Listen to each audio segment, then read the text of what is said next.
Well, good evening, everybody, and welcome to the Jones Journal presentation of Jones Longhorns basketball. I'm David Quinn, along with my broadcast partner, Tessa Durrell, and we're live here at the Stevens Chase Center on the campus of Jones High School for tonight's action. Tonight, the Lady Longhorns and Longhorns will host the Tecumseh Savages in a conference matchup in the North Canadian River Conference. Jones, the girls, just got their season started last week. Played 3 games, the first at home against Oklahoma Christian, won that one 84-32, and then went to the Bethany tournament, which was truncated into a 2-game festival instead of a 3-game tournament. In the first game, the Lady Longhorns lost to the number 9th ranked 4A team, Holland Hall, 48-35, and then came back the next day and beat Elk City, another 4A team, 54-25. Tecumseh comes into the game tonight at 8-2, coming off of a tournament victory at Locust Grove, where they finished second to the Locust Grove girls, who are ranked 13th in Class 4A. They beat the Oklahoma City Storm 56-33. They beat the number 8 5A team in Bishop McGuinness 48-42. And then lost to the host Locust Grove, who's ranked 13th in 4A, 55-45. So Jones looking for their 3rd win of the year, as they have a run of home games coming up, 5 in a row, and that would be a good chance for them to get a run and extend their winning streak out during that time. And Tessa, what are some things you're looking for tonight as far as some success for the Jones Lady Longhorns? I think tonight, coming off of that Bethany Festival they had, there's going to be a little bit more of a fire underneath this team. I don't know that they expected a loss to Holland Hall, but it was a very good game and a very tough team, and I think it's going to make them more hungry for a win tonight as they face Tecumseh. Well, Jones starts 3 sophomores. Of course, Boston Berry, who started last year with the state tournament qualifying team, comes back as a starter. Jalen Maples and Zoe Tucker, the 2 wings in the starting 5, they offensively, the Lady Longhorns have kind of struggled after the first game against OCS, only scoring 35 against Holland Hall, who, like you said, was a very tough team, very tough opponent. And I know Coach Jenny Holbrook will want to get the offensive production up a little bit tonight against Tecumseh. Tecumseh looks like from the results we've seen, they're a solid defensive team. Haven't given up more than 55 points a game in one game. That was in a close win against Hera.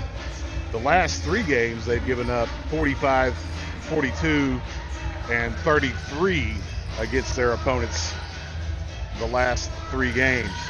Coming up on the Jones schedule after tonight, they'll host Little Axe Friday here at Jones, and then the big matchup with Luther next Tuesday.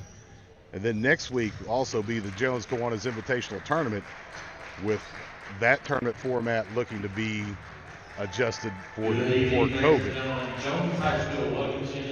As we have the starting lineups about to be introduced, we should have the national anthem here momentarily. At this time, please rise. And we'll pause for our national anthem.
Okay, and now we're going to look at the starting lineups as they're introduced on the floor. We'll look at the Tecumseh starting lineups. First, number one, Samantha Schweighardt. She averages 8.3 points a game and 4.3 rebounds per game.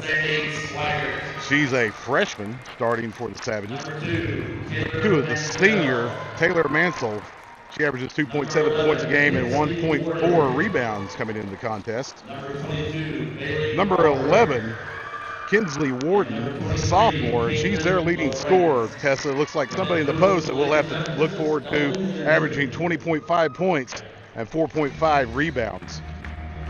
Also for the Savages, a senior, number 22, Bailey Crawford, averaging 0.5 points but 6.5 rebounds a game. And the final starter, number 23, a senior, Caitlin LaFrance, averaging 11.9 and 3.9 rebounds per game. Now the starting lineup for Jones, you can probably hear in the background. First, Zoe Tucker, a sophomore, averaging 3.7 points and 3.9 rebounds per game. A sophomore, number 21, Boston Berry, averaging 6.3 points, 3 rebounds and 3 assists per game. A sophomore, number 32, Jalen Maples, she's averaging 10 points per game. And the forward, 6'1" senior, number 45, A senior averaging 11 points, 4 rebounds, and Pearsonmore, 16 and 5.5 rebounds per game. And Tessa Tirza coming off of a 32-point performance the last home game, looking to spark that offense for Jones. To see what Tirza can do. Tecumseh's a more physical team, so I'm excited to see how she handles this and what she can do against this physical Tecumseh ladies team.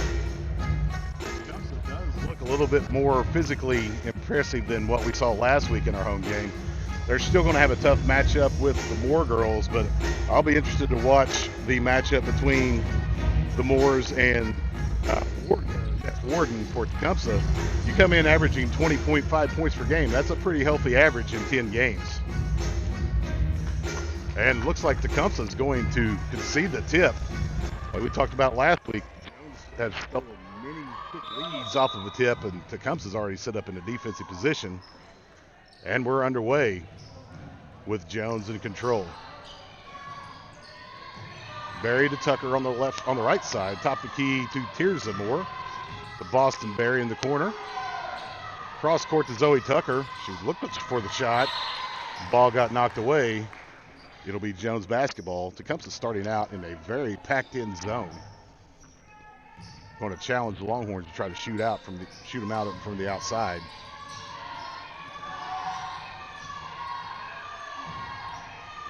Berry with the crossover. Gets to Tucker in the right corner. She'll dribble to Maples atop the key. To Trinity Moore. She spins the left. And she'll be fouled. That foul's on number 2, Taylor Mansell for Tecumseh. That's her first. Trinity Moore at the line for Jones. She'll have 2 bank first free throws.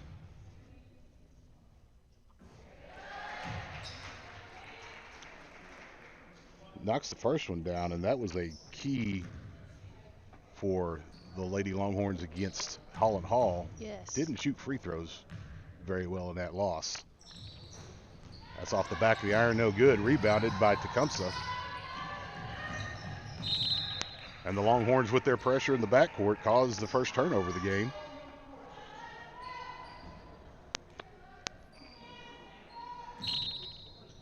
Jalen Maples will inbound the ball underneath. Cross court to Zoe Tucker. To Berry, back to Maples for 3. That's long. Ball saved by Tucker, but it's controlled by Tecumseh as they come the other way with LaFrance with the ball.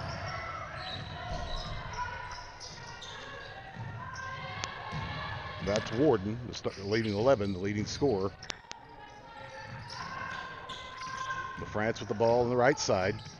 Looking back to Warden, top the key. Jones, man-to-man defense.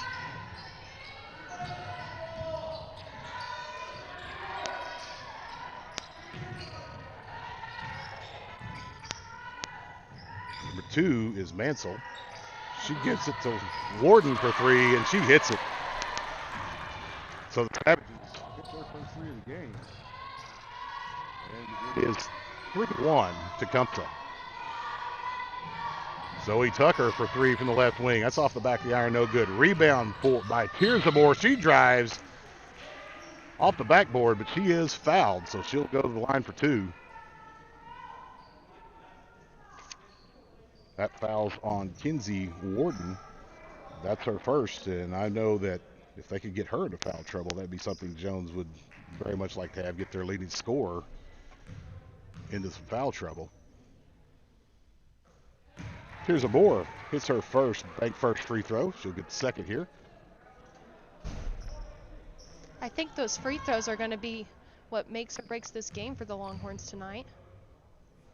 How they use them to their advantage. We saw against Holland Hall how that kind of hurt them in that game and made quite the difference. Just off the second free throw miss. Scramble for the ball underneath, but there's a travel call on the Longhorns. And you're right, Tessa, those always in this close game, it comes down to who makes their free throws and who didn't make their free throws. Right now, the Longhorns are sitting at 50% on the free throw line, but it's early still. Especially with our posts underneath, you know, that's one of the main ways Tecumseh is probably going to be looking to defend our posts underneath, so making sure we use those. It's behind the back after the steal by Tirza Moore, ahead to Zoe Tucker. She'll drive to the basket off the back of the door, no good. Saved by Tirza, and it's off of a Tecumseh player, so the Longhorns will have it underneath their basket. Nice hustle there by Tirza Moore to keep the ball in bounds and in play.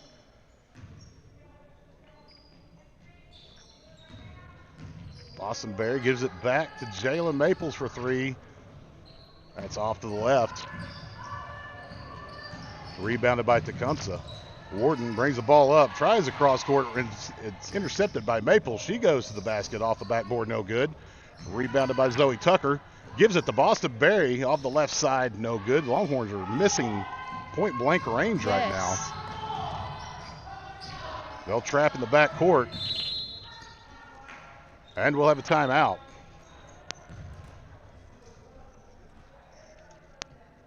Savages call their first time out of the game as they had trouble in the backcourt getting the ball up against the double team from the Longhorns. So a quick 30-second timeout. And right now the Jones Journal invites all our listeners to stop by your local Bank First and check out their incredibly low interest rates and all the benefits that come with the loyalty checking account. Bank First, loyal to the Longhorns, loyal to you. And Tessa, the pressure by the Longhorns, even off the miss, is causing Tecumseh a lot of trouble.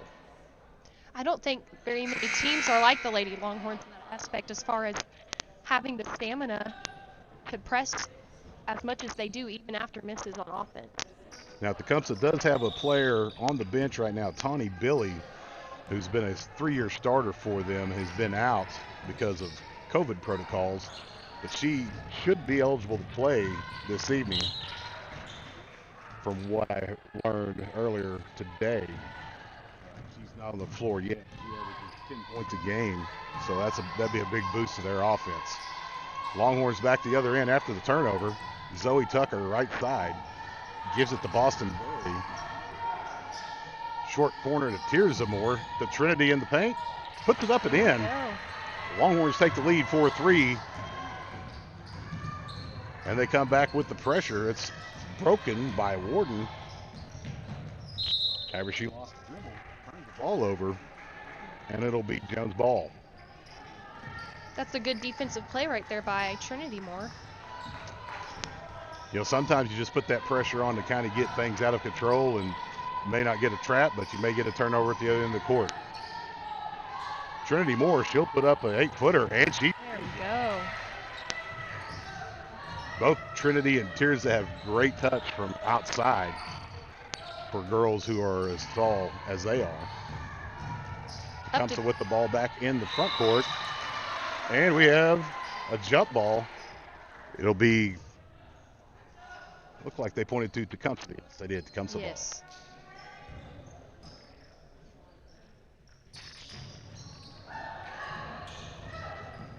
Once again, Pressure on the inbounds, and the Longhorns get the layup. There we go. Almost jinxed her because I was almost too early on that. Yes. They had the turnover and then got the layup. So Longhorns out 8-3 and cause another turnover with the pressure in the backcourt. That may be a key to tonight's win also, is how many turnovers they can force on Tecumseh tonight, so they can have as many opportunities on offense as possible. Bostonberry with the ball, gives it to Zoe Tucker on the right side. Into Trinity Moore. She puts up a 10-footer off the rim, no good. Rebound fought for, and it'll be controlled by Tecumseh. That one may have been rushed a little bit in the Jones offense. But sometimes you got to go check and see if you're still hot from that spot. So. Once again, pressure by the Longhorns in the backcourt. Ball in the middle for Tecumseh. They get the ball down the block, and there will be a foul.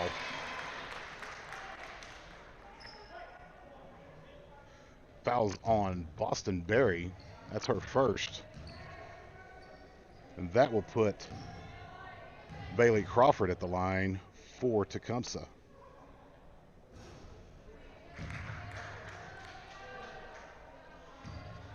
Once again, free throws as they miss the front end of the two shots. Comes back and makes the second. Cuts the lead in half. It's 8-4 Jones. 3:30 left here in the first quarter. Zoe Tucker with the ball. Back to Bostonberry. Maples back to Berry. Longhorns work the ball around the outside, looking to get something on the inside where Tecumseh has that zone really packed. Zoe for three off the back of the rim, no good. She hustles for the rebound.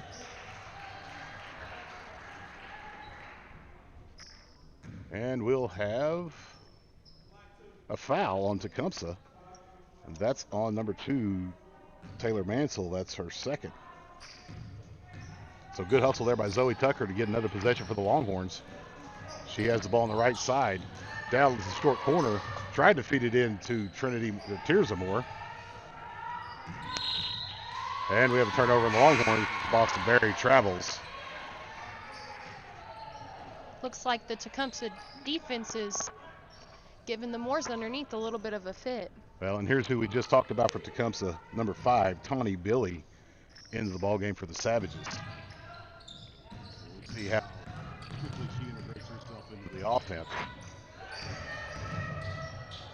Longhorns with a different type of pressure, with zone pressure coming up. There's Billy with the ball top the key. Gives it back to Schweihart. Billy in the right corner. It's Warden. Once again, Warden is a freshman out there. Savages.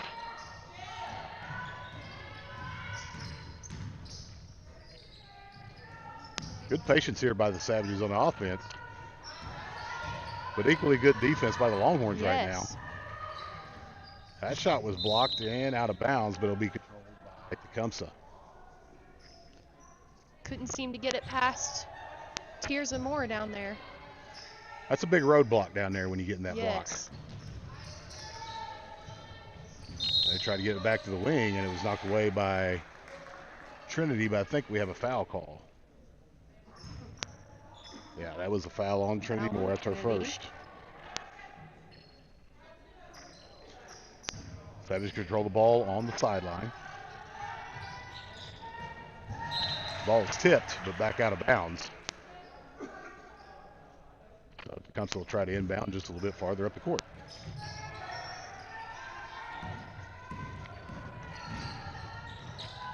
France gets it to Miller, who drives into the lane, and it's blocked by Trinity. There we go. And then the ball was turned over. So fine defensive play there by Trinity or Tierzamore. Give us some momentum here on offense to get some things going. Both these teams, good defensive teams, they're showing it early right now. Yes. As we have a minute and a half left here in the first quarter. with an 8-4 lead. Nice pass into Trinity Moore. She misses off the back of the rim. Rebound controlled by the Savages. They'll come back the other way. Billy with the ball. Cross-court pass. A little high, and it'll go out of bounds. Jones will have the ball here. 1:21 left here in the quarter.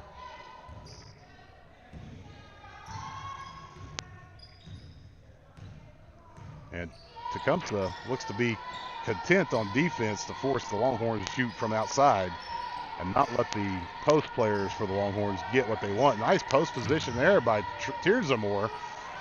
Shot off the back of the rim, no good. And brought back by Tecumseh.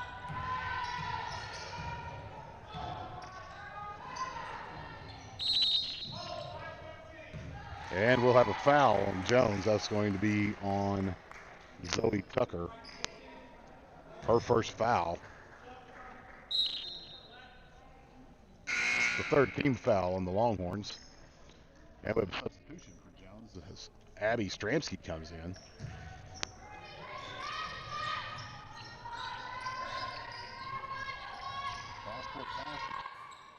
Throw back of the rim, no good. Rebound by Stramsky, who just entered the ball game. She'll bring the ball up for Jones. Kicks it right side to Maples.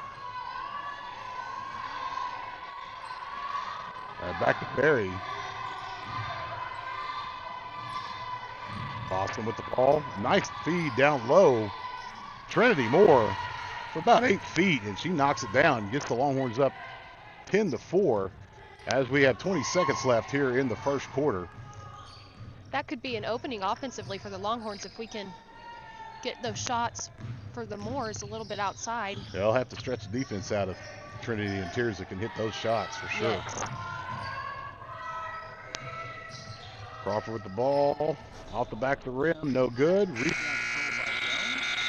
And that'll do it for the first quarter. So, after one, Jones leads 10-4. You're listening to Jones Longhorn Basketball, presented by the Jones Journal.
We're back here to start the second quarter of action.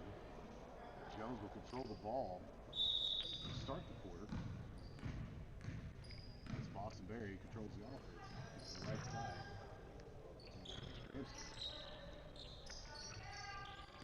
Makers with the ball.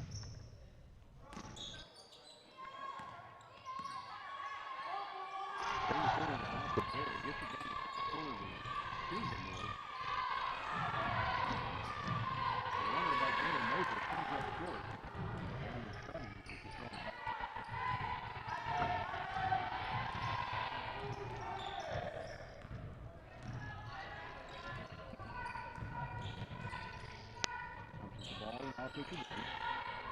Tommy Billy gives it to France. To Warden, he'll take the left-handed dribble.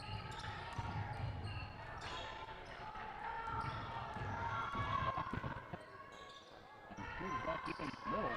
Off the rim, no good. Rebound spot for putback miss. Rebound long pass down. Seems more. She'll put it off the last minute. Nice out. Good teamwork right there.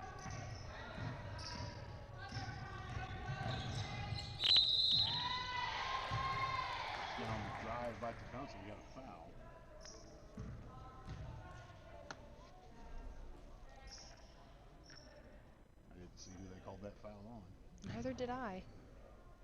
There were 2 Longhorns underneath the basket on that one, so I'm not sure.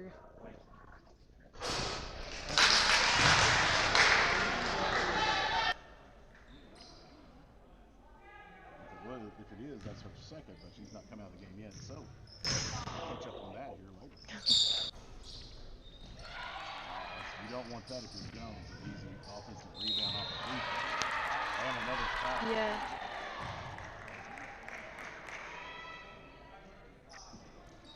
That foul's on Trinity. That would be her second.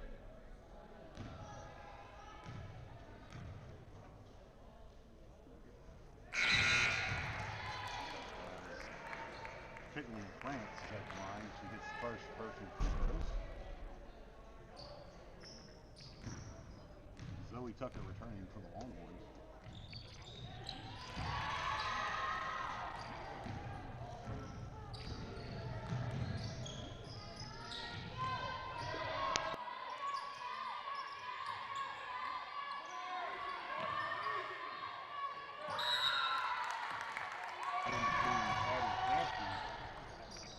Just a little bit high, so Tecumseh will have the ball on the turnover. She's used to hitting those other posts down underneath, probably. It's a little bit different. Yeah, I don't have the 6'1" target same. down there on that in that opportunity. Well, once again, Jones causing problems with their pressure in the backcourt.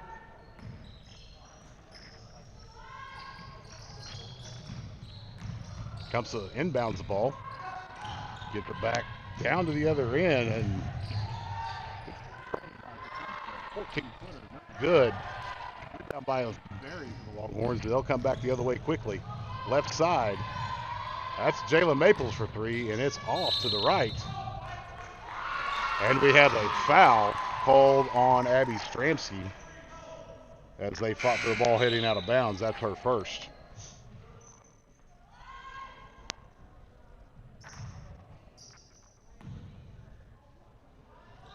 Looks like the Longhorns brought in Audrey Bain.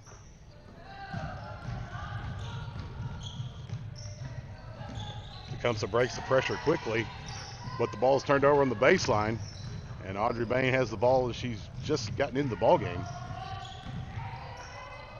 Berry to Zoe Tucker, drives into the lane. Audrey Bain for 3 in the corner, off the rim, no good. The Longhorns going to need to start hitting some of those 3-pointers to get Tecumseh out of this. Yes.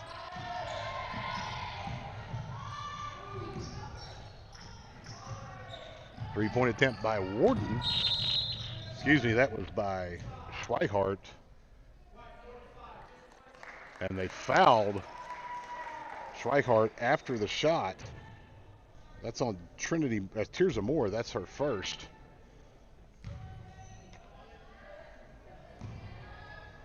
Jones' 7th foul of the half. So Tecumseh's now in the 1-and-1 as Schweihart misses the first of the 1-and-1. So Longhorns bring ball back. 12-7 here in a slow scoring first half. Berry, right side to Bain. Down the short court to Stramsky. She cross courts to Zoe Tucker for 3. Off the rim, no good. And that's rebounded by Schweihart. LaFrance bringing the ball up for Tecumseh. Looks low for, I guess, Serenity Jackaway. 3-pointer by LaFrance. That gets the Savages to double digits, so it's 12-10 Longhorns. Tucker with the ball. Right side to Audrey Bain. In the paint to Stramsky. Get low for Tirza Moore. Missed the first. Gets her own rebound and puts it off the glass and in. That was a good look by Stramsky underneath on that one right there. That's a good execution there by the Longhorns on offense. That's what you have to do in that high-low situation.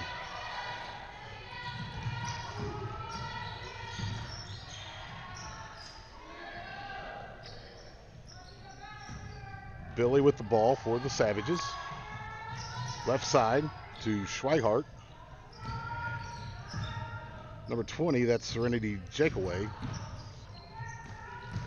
to Warden in the lane. She puts up a runner and in. Brings Tecumseh back within 2, and we'll have a timeout on the floor. Coach Jenny Holbrook didn't like what she saw right there, and she's going to have him talk about it. We have a 30-second timeout. While we have that timeout, I'd like to remind you that the Jones Kiwanis Club is an excellent way for you to serve in our community. Sign up for weekly emails to learn more. You can email them at joneskiwanisclub@gmail.com. That's joneskiwanisclub@gmail.com. So right now, Tessa, both teams are finding it hard on the offensive end to get any kind of continuity going. And get it's a low-scoring first half. I think some of that just shows the point we were making earlier. These two teams are very physical. Two very physical teams, and I think that makes it tougher on both teams on offense, because a physical defense is something that neither of these teams are very used to. Well, in the Longhorns right now, with the 17 fouls, have put Tecumseh in the 1-1 for the rest of the half, as we have 3.5 minutes left here in the first half. Ball tried to get the ball into Tirza Moore, is knocked away. Tecumseh brings it back the other way after the steal. LaFrance drives the right side. Off the rim, no good. Rebound by Audra Bain, and she'll bring it back the other way and slow it down to set up the offense for the Longhorns. Jalen Maples with the ball, top of the key. They want to get things set how they like it. Cross court from Bain to Zoe Tucker. She's looking inside. She'll throw it cross court to Jalen Maples. Back to Bain. Back to Tucker. Looked at a 3, but now she'll dribble. Maples looking for something down inside, but it is congested inside in the lane. Yes. Ball's knocked away, fought for on the floor, and we're going to have a jump ball. That should be Tecumseh's ball. And it is. 2:40 left here in the first half. That Tecumseh defense inside the paint is making it very difficult for the Longhorns to produce anything on offense. They're putting a lot of bodies in there because they know that the Longhorns want to work from inside out on their offense. Almost a backcourt violation there. Jake Way with the ball. Gives it to Warden, who drills right side. That's Billy with the ball. Ball's knocked away. Stolen by the Longhorns. Jalen Maples with the ball, coming back the other way. Cross-court pass to Audrey Bain. Back to Maples. Short corner to Stransky, who tried the one-arm pass across. Maples for 3. Back the rim. No. And Tecumseh will come back with the basketball. Tawny Billy on the right side for Tecumseh. Gives it to Warden. Left side. That's Schweighardt. Back to Billy on the right side. And just as Tecumseh is packing the zone in on the Longhorns man-to-man, it's pretty physical on the outside, although we do have a foul call on Zoe Tucker.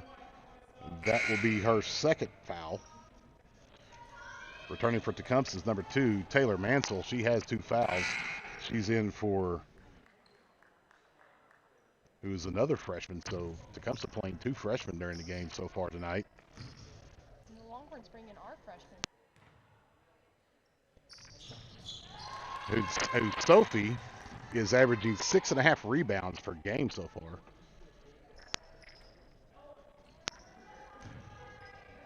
And that's Tawny Billy at the line. She hits her first.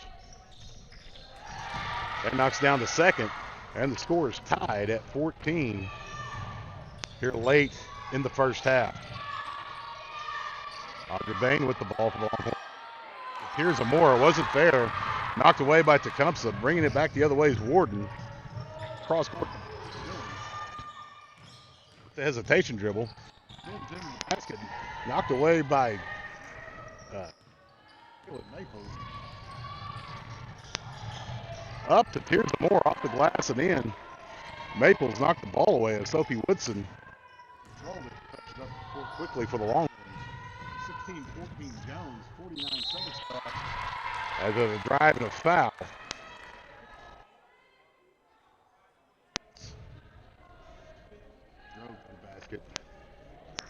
and was knocked down, I believe, by Sophie Woodson.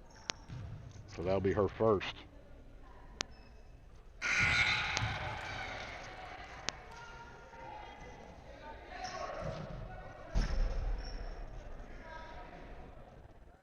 Substitution for the Savages, as Bailey Crawford returns to the lineup.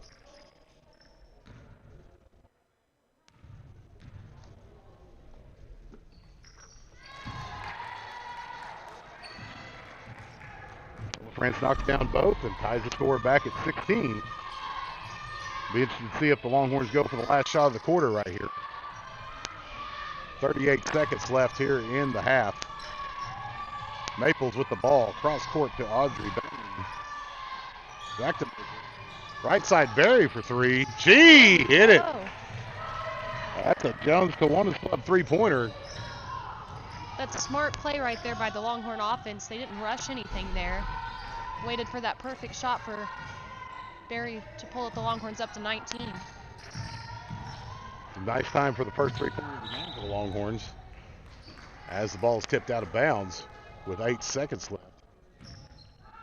I kind of thought Coach Olbrich would want the last shot of the half, but you might always take a made three-pointer. So yes. Ball's knocked away by Jones, and we're going to have a foul. And that should be on Warden, I believe, for Tecumseh.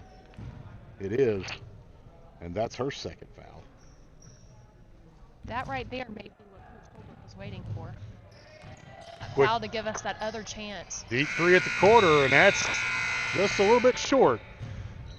But through one half, the Longhorns lead 19-16. We'll take a quick break, and then we'll have Jones boys coach Derek Verner join us for a few moments. So we'll preview their game and look back at what they've had here in the first part of the season. You're watching Jones Longhorn basketball, presented by the Jones Journal.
And we're back here at halftime of the girls' game between Jones and Tecumseh. Right now, the Lady Longhorns lead 19-16, and with a special guest at halftime is something we want to keep doing as we have the home games and broadcast into the season. We have boys coach Derek Berger with us, and Coach, we appreciate you coming up and spending a few minutes with us before your game, and just want to talk a little bit about how the season's gone so far. We were sitting here talking while the commercials were rolling.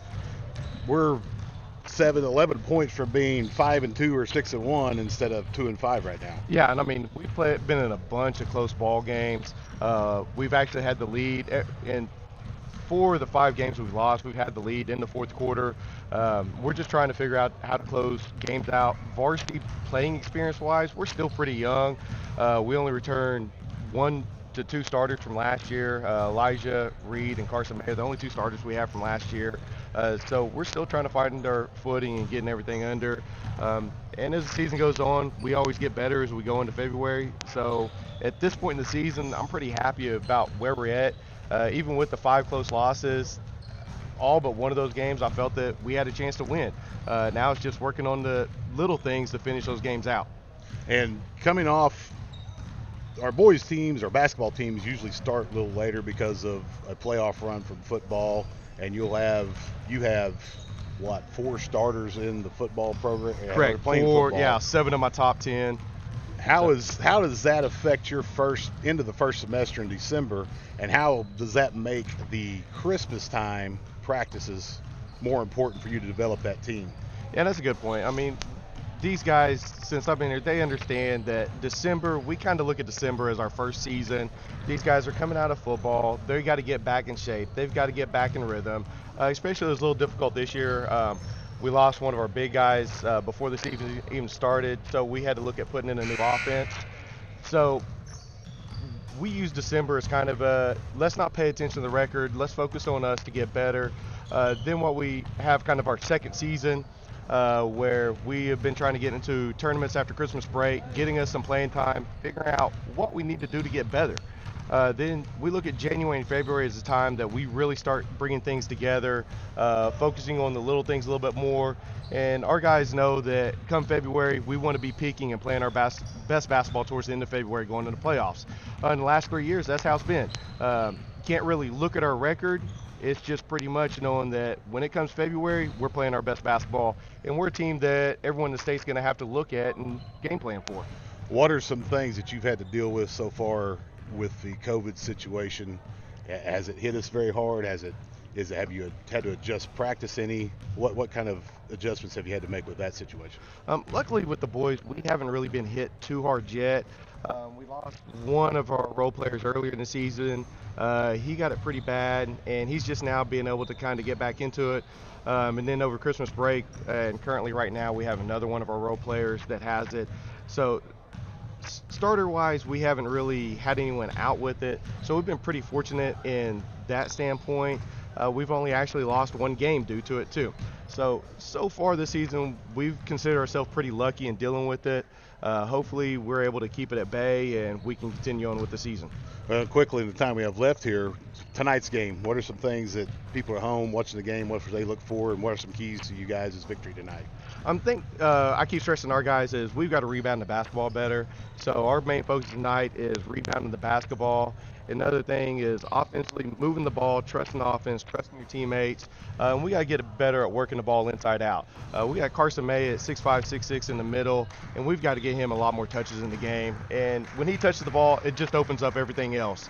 Teams tend to collapse on him, and it opens up the driving lanes and shots for our guards. So that's our focus tonight, and just kind of focusing on doing what we need to do best. Coach, man, I appreciate you coming up. Good luck tonight, and we'll look forward to doing this next home game. All right, thank you for having me. All right, thanks, Coach. Coach Derek Berger. Appreciate it. Some quick stats from the first half here with the Jones girls. Leading scorer, those that split between Tirza Moore and Trinity Moore with 7 each. With 3, Boston Berry. Jalen Maples has 2, and that's the scoring, as they've only scored 19 points in the first half. So that's something that I know Coach Holbrook would rather not have to deal with the struggling on the offensive end, but as we still have the young players out there getting their feet wet a little bit more in the season, that's something that she's probably going to have to be ready to deal with every game. And the Longhorns control the ball coming out in the second half. And it's knocked away, stolen by Tecumseh, and that's going to be a foul on Boston Berry. By my count, that's her third foul.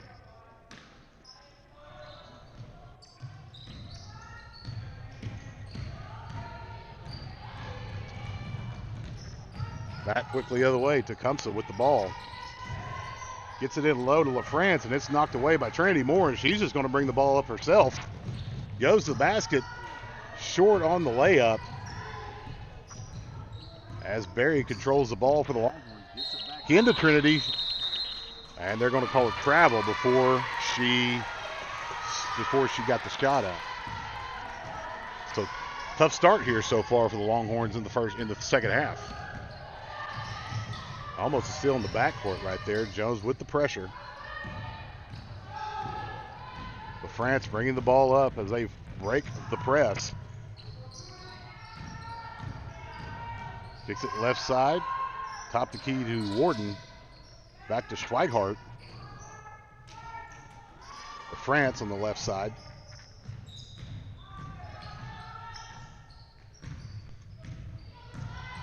Longhorns staying in the man-to-man. Warden for three, and she hits it. Knots the game up at 19. As the Longhorns are back on the offensive end. Boston Berry gets it to Jalen Maples. Cross court to Zoe Tucker. Back to Berry for three, top of the key. Short, off the front of the rim. Rebound fought for on the floor. And controlled by Tecumseh. And they'll bring it back the other way. Didn't get the chance to press Tecumseh right there. That's the one thing with the missed shots. You don't usually get to put the pressure on as you do after a make. But France drives to the basket, kicks it low as it's knocked back outside. That's Warden with the ball on the left side, behind the back dribble against Boston Berry. The pass is almost intercepted by the Longhorns. Berry gets it, throws it down court to Tecumseh Moore. She was going to the basket, and she'll be fouled. She's fouled by Bailey Crawford, and that will be her first foul. Tecumseh Moore will go to the line for two bank first free throws.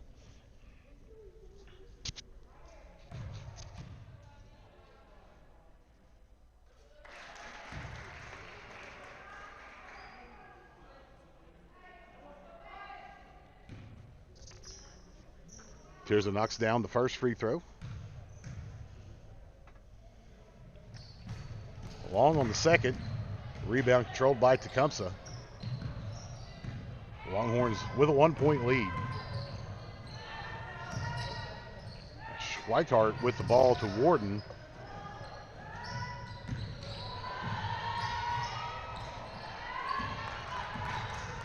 It's a good board by Boston Berry right there. Zoe Tucker with the layup. A nice pass by Berry, getting the ball up the sideline quickly for the Longhorns to extend the lead to three, and now it's steal by Tecumseh Moore. She gets it to Zoe Tucker, who misses the layup. Tecumseh misses the layup, put back, and we have a fight for the rebound and a jump ball and an opportunity there to get out to a 5-point lead, and Lady Longhorns unable to take advantage of it. Looks like those quick transitions right now are unstoppable on behalf of the Longhorns. Looks like Tecumseh can't quite keep up with the quick transitions. Longhorns got a couple steals out of that half-court trap they're running. Quick three by Tecumseh. No good. Rebounded by Tecumseh Moore. Berry with the cross-court pass to Zoe Tucker, and she makes that one. That was tougher than the layup she had up earlier. Yes. And Tecumseh will take a timeout as the Longhorns extend the lead out to 5, 24-19.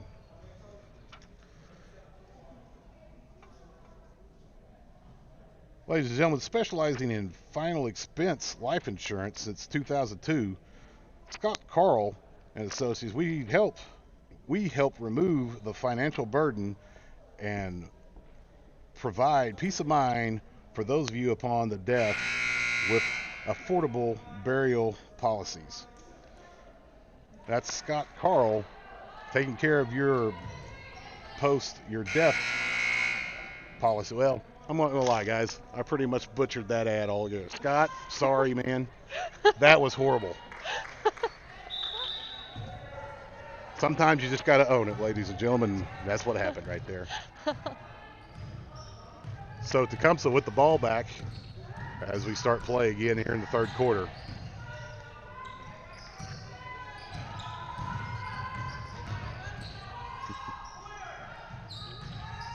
Left side.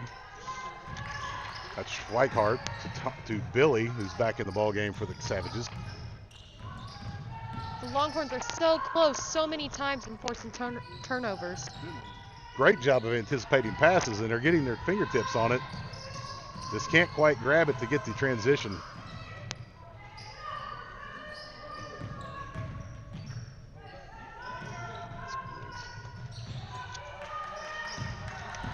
Billy with the drive to the lane.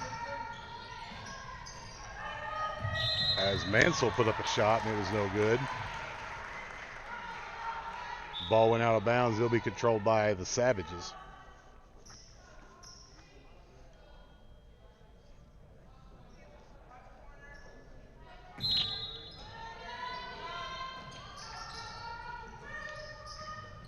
Left side to Tecumseh. Inside to Warden. She's strong off the backboard. And it goes out of bounds. And Tessa right there. I guarantee you Warden was thinking one of the Moore girls was going to be around there to send that back where it came from. As that is usually the case. Maples to Tearsmore, top the key. Back to Maples in the left corner for three. Just a little long. Rebounded by Trinity Moore. She puts it up and in as the Longhorns extend the lead to 7 now with 3:24 left here in the third quarter. Tecumseh brings the ball back to their side of the offense. That's LaFrance from about 10 feet and off to the right, no good. And Longhorns will have the ball out of bounds. So a quick shot there by Tecumseh. Jones forces the somewhat type of a turnover with the missed shot. Looks like the Longhorns bring in senior Abby Stramsky for Zoe Tucker. Who's watched may have noticed that Abby Stramsky and Boston Berry have switched numbers, and we'll tell you that story here in just a little bit with a chance. As Berry has the ball in the left corner, she dribbles it up. Right side to Maples. Back to Berry for three. She hit it. That's a Jones Kawana's three-pointer, and Tecumseh will take a timeout with 2:45 left here in the half as Jones has run out to a 10-point lead, the largest lead of the night so far. The Jones Journal would like to thank all our business sponsors for making this broadcast possible. The Jones Kiwanis Club, Blue and Gold Sausage, EOC Tech, the Jones Tipping Club, and Jones High School. If your business is interested in placing an ad in our production, you can reach us at jonesjournalok@gmail.com. That's jonesjournalok@gmail.com. And at this timeout, the story behind the number switch, and Tessa, you can add in details as you know them, but Boston Berry, and on the boys' side, Siler Berry, their father, Michael, has been in the hospital with fighting COVID for a month or so right now. And apparently number 21 was his number when he played in high school, and Boston wanted to wear that number to honor him, and Abby Stramsky gladly made the switch. Yes. You know, Abby's been friends with, this is a really tight group of girls in the sense that a lot of them have grown up together. So I think when Boston asked to wear that number for her dad, it was a no-brainer for Abby, as she knows the Berry family well and knows they're all very great people, especially Michael. Well, and we wish Michael and all the Berry family a speedy recovery, and hopefully he gets home soon. And as we get back to action, Trinity Moore Puts it in and makes it a 31-19 lead, and the Longhorns have extended the lead out to double digits to 12. Holding the Savages so far this quarter to 3 points, and we have close to another steal. Nice effort by Trinity Moore there. Yes. Just ran out of real estate on that far side, and so Tecumseh will control the ball. The defense so far in this half they're showing a lot more hustle on this after halftime for the Longhorns. Well, this is one of those situations where you have to create your own energy because, once again, we don't have any fans in the stands. And the ball just out of bounds. Almost another steal there by Jalen Bates. Once again on the sideline. So Tecumseh will inbound the ball into the corner. Top to Mansell. So France back to Mansell. Three-pointer.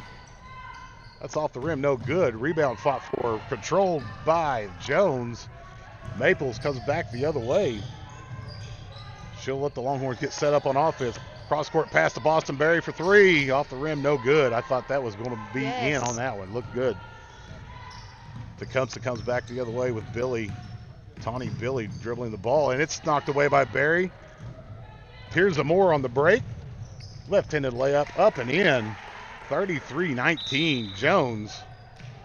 And we have another timeout.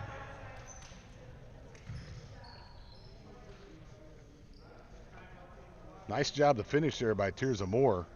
The quickness on defense right now by the Longhorns is uncomparable, I would think, to the first half. They've come out with a little bit more of a fire this half. I'm sure that's something that was addressed at halftime by Coach Holbrook. The Jones Journal invites all our listeners to stop by your local Bank First to check out their incredibly low interest rates and all the benefits of the loyalty checking account. Bank First, loyal to the Longhorns, loyal to you. So Jones taking control of the game so far here in the with 1 minute 16 seconds left here in the third quarter. And like you said, it's all sparked on the defensive end. They're getting some easy layups just off of steals and making it into the transition. Almost have another turnover there. We got a foul call on that one. That will be on Jalen Maples. This looks to be her first foul of the game. But once again, Longhorns being aggressive on defense, trying to force more turnovers and get the game open a little bit more in the open court. And Jones forces another turnover. Another unforced error for Tecumseh. And the Longhorns come back the other way. Jalen Maples. Audra Bain has come into the ball game for Jones. Bain cross court to Zoe. Jalen Maples with the dribble. Tried to get it back to Audrey Bain, but it was stolen by the Savages. Longhorns hustling back on defense to prevent a transition bucket. But Billy with the scoop layup and in. It's a nice move by her, nice strong move. And that makes it 33-21. 22 seconds left here, and we'll see if Coach Holbrook goes for the last shot in this half, and it looks like they are as they spread it out along the top. 10 seconds left here in the quarter. Zoe Tucker, high on the left wing. Drills to the middle. Gives it to Audrey Bain. She'll put up a three. Off the back of the rim, no good. Rebound by Tirza Moore. And she puts it in to end the third quarter. And to have the Longhorn lead at 35-21. So great job by Jones there, especially on the defensive end, holding Tecumseh to 5 points and giving them the ability to pull out to a double-digit lead. Yes. So we go to the fourth quarter. Jones leads 35-21. You're watching Jones High School basketball presented by the Jones Journal.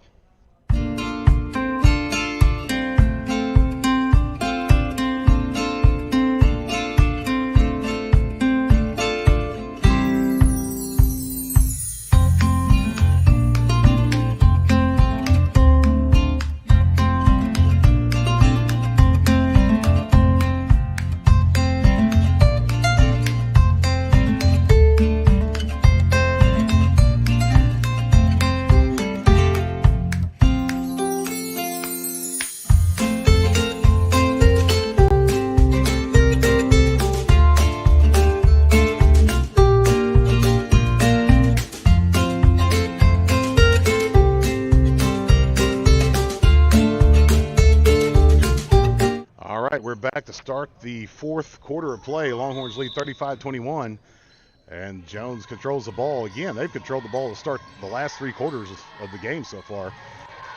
Quick pass, the high post to Trinity Moore, knocked away by Tecumseh. They try to get a transition going, but the Longhorns get back to slow them down. Schweigart with the ball on the right side. Down in the quarter to LaFrance. She'll kick it left side. Back to Schweigart, and that was knocked out of bounds by Trinity Moore. Active hands for the Longhorns, and I know that's a big key for Coach Holbrook on defense. I know that's something that she's always preaching to the girls. Good defense is what's going to give you the opportunities to be successful on offense. She always talks about how defense is important. And there it is right there. Jones with another steal. Trying to get it into Tecumseh Moore. Berry for 3, off the rim, no good. Rebound controlled by Tecumseh, knocked away by Trinity Moore. And the Longhorns come up with the ball back on the offensive end. Berry to Zoe Tucker, down low to Trinity Moore. She tried to get it across to Tecumseh. It was knocked away and out of bounds. Longhorns will still control the ball.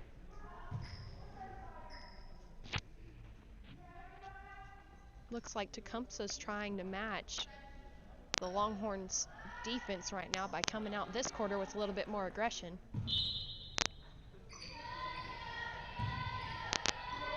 Longhorns trigger the ball in. Maple to Berry to Tucker. Back to Berry.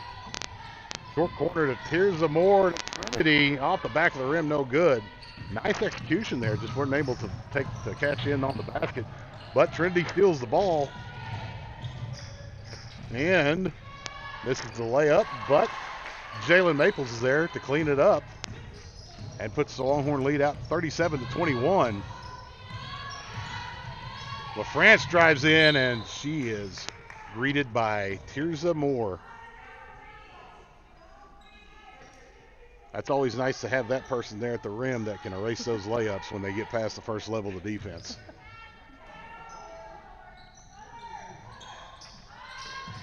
Tecumseh triggers in. LaFrance off the backboard, no good. Rebounded by Trinity Moore. Berry will bring the ball back the other way to Tucker. Back to Berry as the Longhorns set up their offense. Zoe Tucker down low into Trinity.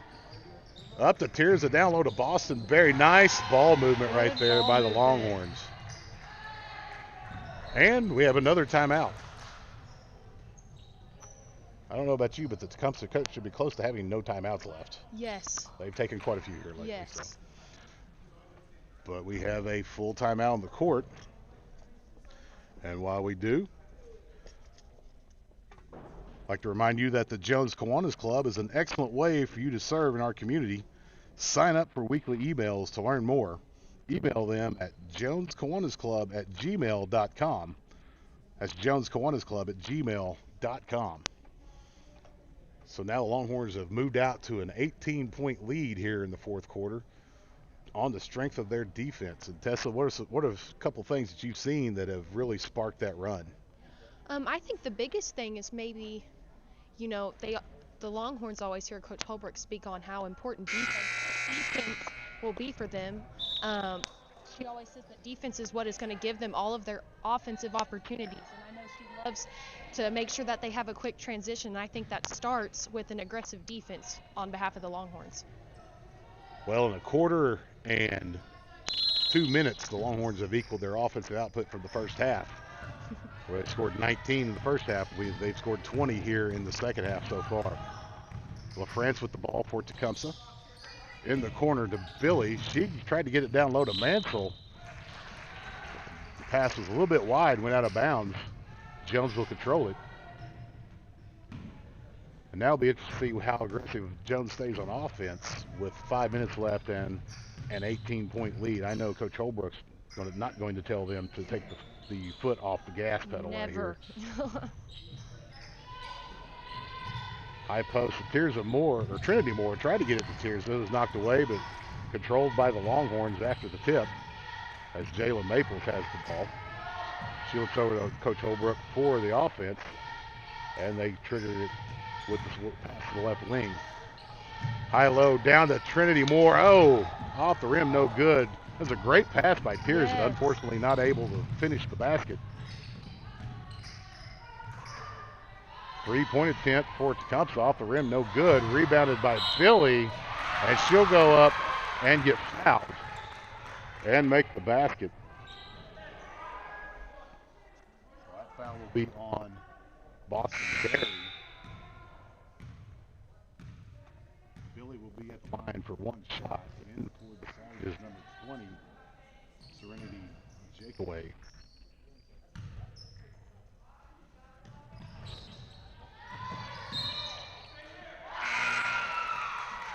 And off the missed free throw, both Moore sisters went for the rebound, and neither of them got it. So Tecumseh will control the ball underneath. Still 5 minutes left to play here in the half, so ball game is far from over right now. Three-point attempt by Warden, and that looked like that was short. Safe to say the Longhorns have held her under her average so far. Definitely. 20 points in the team. She averages 20.5 points individually. That's definitely something to be proud of for the Longhorn defense tonight. You know that had to be a key coming in to control her offensive output. Ball scrambled forward to the left side. Looks like the Longhorns will control it.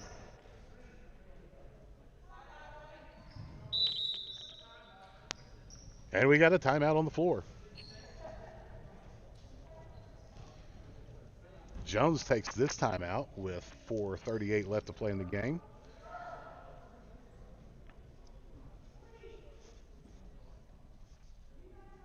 The Jones Tip-In Club would like to thank all of the gymnasium sponsors they have this year, and just a few: the Jones Kiwanis Club, EOC Tech, Blue and Gold Sausage, Todd Young CPA, and Jones Hardware and Lumber.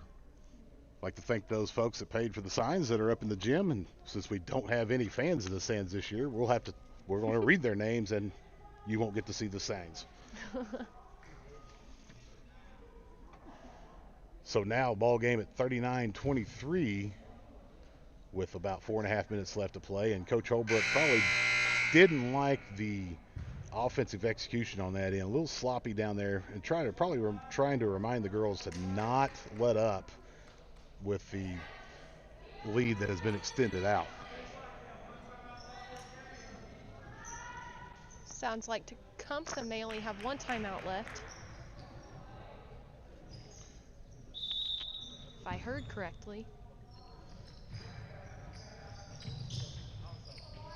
Longhorns inbound the ball on the offensive end.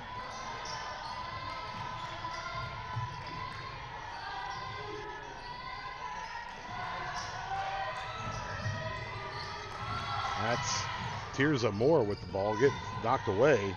Controlled by the Longhorns again.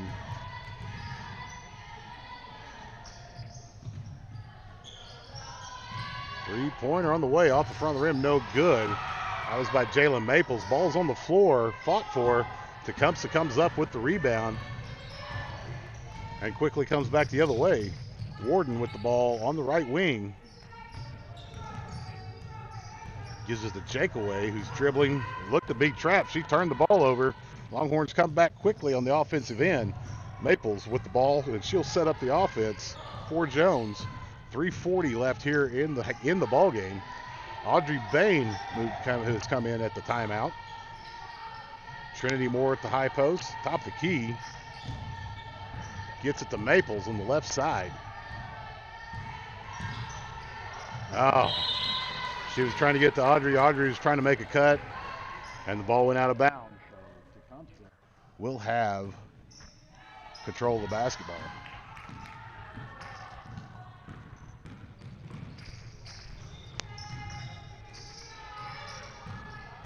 Savage with the ball. Warden for three, off the front of the rim, no good, but no one to rebound there for Jones. Billy takes a three. She's off the rim, no good. Once again, rebound tipped up. Controlled by the Longhorns. They'll come back quickly the other way. Berry to Maples. Looked at the rim. Got it back out. Cross court to Audrey Bain. And we'll have a foul out front on number 20, Serenity Jakeaway. That's her first. And Tecumseh is going to get into a position where they're going to have to start fouling to get the Longhorns to the line and stop the clock. However, they only have 2 fouls in this half. Bang down low to Trinity Moore. Turnaround off the back of the rim. No good. Rebounded by Tecumseh. And they're going to get a cheap foul out front on Audrey Bain as a block. That'll be her first foul of the game. Looks like the Longhorns bring in Zoe Tucker and Abby Stramsky. So Jalen Maples and Trinity Moore are off right now for the Longhorns. Ball's picked up top of the key, left side to Billy. She gets to Jakeaway on the left wing. She'll dribble, top of the key.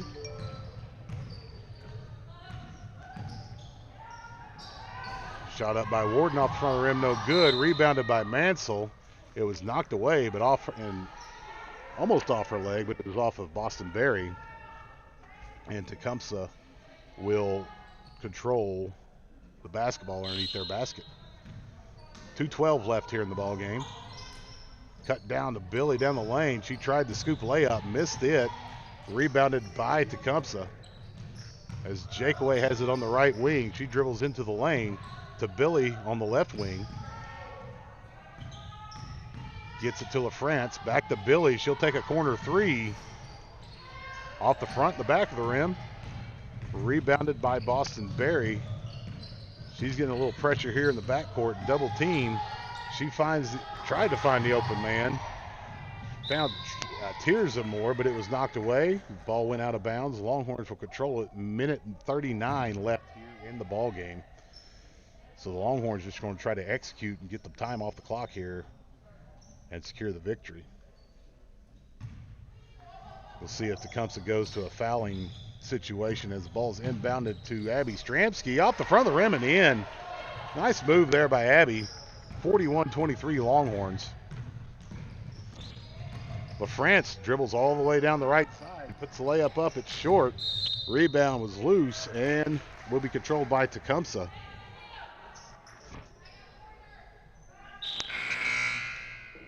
And Jalen Maples will be back in the ball game for the Longhorns. She replaces Boston Berry. And Jalen comes up with a steal off the inbounds. Savage's trapper in the backcourt. Gives it to Stramsky. Back to Maples. And that was a 10-second call. That seemed a little fast. Yeah, that was a very quick 10 seconds. And now Tecumseh has a full substitution group in. And I think they're going to kind of concede the ball game here. Jones comes in with Sophie Woodson. Shot from the right wing, it's short.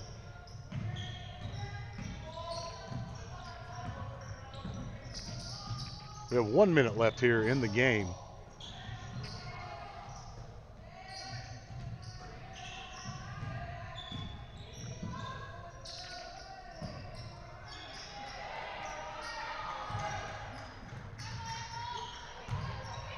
Savages worked the ball to the inside. Shot tried to go over Sophie Woodson. I think she may have gotten a piece of that. Yes. Good board on behalf of Sophie. We have a timeout. I think that's just a timeout for some substitutions.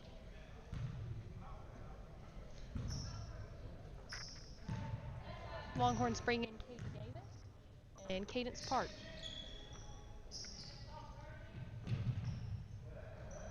Stramsky with the ball, Cadence Park. Audrey Bain dribbles to the left side. Down to Abby Stramsky. Katie Davis for 3, off the front of the rim, no good, and goes over the backboard. So that'll be Tecumseh's ball. 16 seconds left here in the game. And the Longhorns are going to move on to 3-1 on the year with this victory over Tecumseh.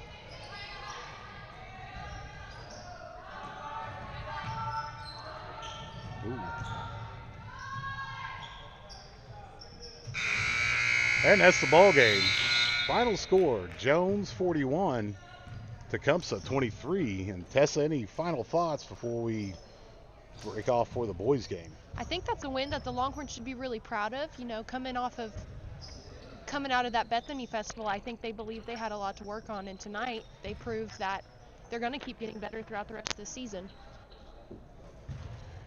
Well, we appreciate having you with us tonight on this game, and we're going to take a small break, and in a few minutes we'll have the boys game as the Longhorns will face the Tecumseh Savages. You're listening to Jones Longhorn Basketball, presented by the Jones Journal.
back as we are about to start boys action here from the Stevens Chase Center at Jones High School.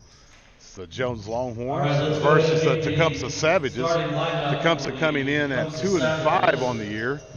And we're about to get these starting lineups announced here in the gym. Number 3, Brady Overstreet.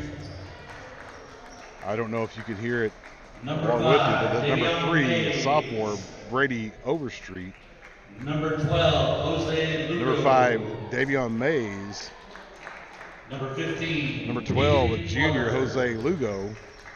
And number 23, Jack Trice. Number 15, a senior Peyton Head coach Clutter. of the Savages is And number Brian 23, Edwards. Jack Trice. So those are the starters for Tecumseh.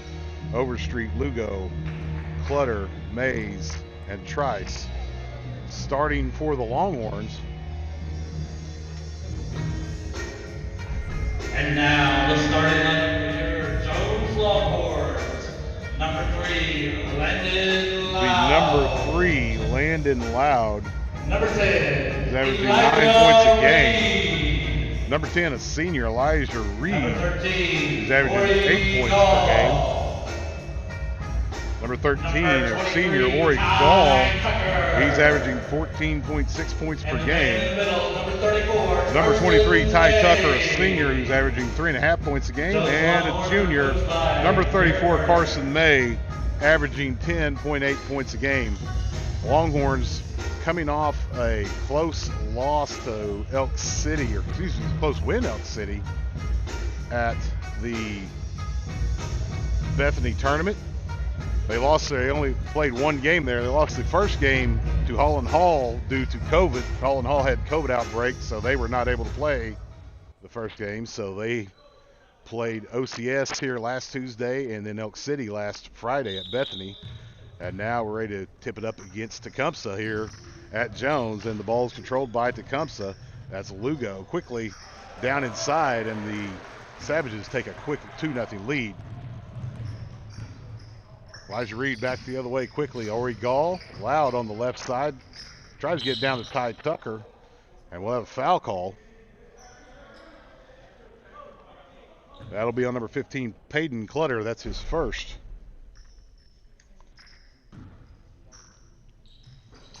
Loud on the inbound.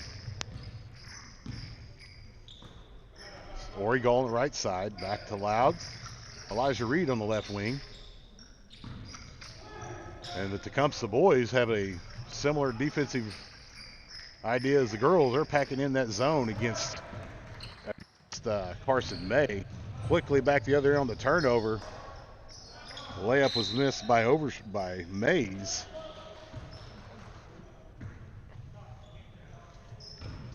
The rebound went out of bounds. The Longhorns will control. You know, Coach, both these teams have had quite a few tight losses throughout the year, and so it's really important to get a good start. And you can see Tecumseh bring a lot of energy to start this game, and let's see if the Longhorns can match it, especially going against this zone. That's something we talked about with Coach Berner at halftime of the girls' game. They've lost 4 games by a combined 11 points. Ty Tucker drives it to the right side to Elijah Reed for 3, and he hit it. That's the bank first a Jones Kiwanis Club 3-pointer by Elijah Reed. Gives the Longhorns a 1-point lead at 3-2. Lugo with the ball. To Mays. Mays back to Lugo. Brady Overstreet with the ball.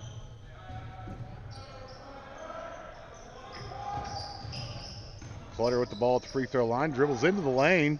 Up and under move. No good. Rebound fought for. Overstreet with the rebound.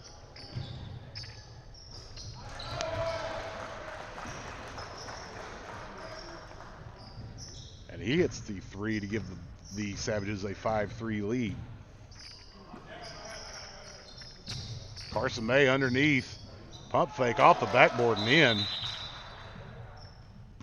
And with a timeout for an untied shoe. That'll be a big key for Jones if they can get Carson May some work down on the inside. Absolutely. With his size and his presence down there in the post, that's going to be pivotal for the Longhorns tonight. 3-point attempt blocked by Carson May, and there's the size coming in automatically, but they throw the ball away on the outlet as Davion Mays puts it in. Davion Mays has been really active tonight, so they're gonna have to. Our Longhorns gonna have to watch him on both sides of the ball. Nice touch pass by Mays to Landon Loud. Longhorns able to tie it up at 7. Lugo with the ball, right side to May. We have May and we have Mays. We're gonna have to make sure to distinguish that. Lugo to the left side, dribbles up and under move, no good. Rebound by Ty Tucker. Longhorns come back on the transition the other way. Reed to Loud. Back to Reed. He'll take a 3. Off the rim, no good. Rebound by Overstreet, and he'll bring the ball back for the Savages. Quickly up the court, intercepted by Elijah Reed to Ty Tucker. He gets it to Carson May. May tried to get the down court pass to Ori Gall, and it was stolen by the Savages. They come back the other way. Mays with the ball in the right wing or right corner, knocked away by Jones. A helter-skelter pace to start as Landon Loud goes up and makes the layup. Gives the Longhorns a 2-point lead.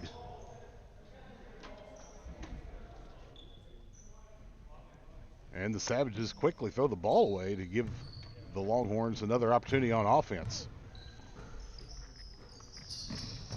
Reed down to Carson May. Nice pass to Ty Tucker. And they're going to get him for the travel as he went up with the pump fake. No, it looks like they're going to get the Tecumseh on that. But they're saying on the floor, so it was not on the... No, it was, yes. So no free throws involved here. I thought the referee signaled for travel for a moment. Carson May to Ty Tucker. Landon Loud for 3 off the back of the rim, no good. Rebound tipped by Tucker. Lugo will take it for the Savages all the way. He misses. And we have a foul on the rebound. Now, obviously, Loud wasn't able to finish on that play earlier, but I like the extra pass by Tucker just to find the open man there. That ball movement's pivotal. I think the foul was called on number 23, Jack Trice. We have a white uniform versus a really bright gold uniform matchup here, and they get moving really fast. It's kind of hard to tell the difference sometimes. Elijah Reed for 3 off the back of the rim, no good. Rebounded by Tecumseh. And they'll bring it back the other way with Overstreet controlling the ball. Gets it to Mays for 3 off the back of the rim, no good. Rebounded by Trice. Gets it to Lugo, who goes to the basket, puts it up and in, ties the score at 9. So a very frantic, hectic start here to this game, up and down. Tried to get the ball Loud at the high post. Is stolen by the Savages, and Lugo will put it in for another layup. Gives the Savages a 2-point lead. I know those are the kind of things that Coach Werner want the boys to tighten up on, just unforced errors. As they get it down to Carson May, and he'll send it in.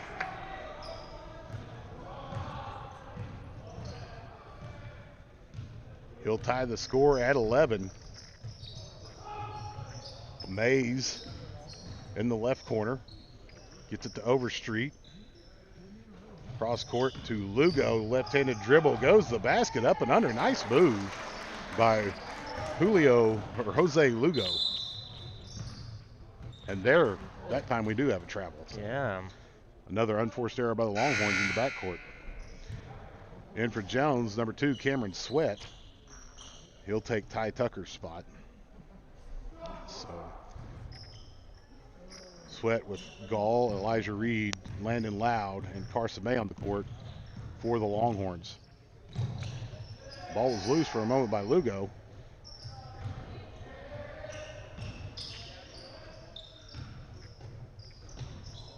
Nice pass down low to Overstreet, but he missed the block shot. And the Longhorns come back the other way. Sweat gets it to Ori Gall.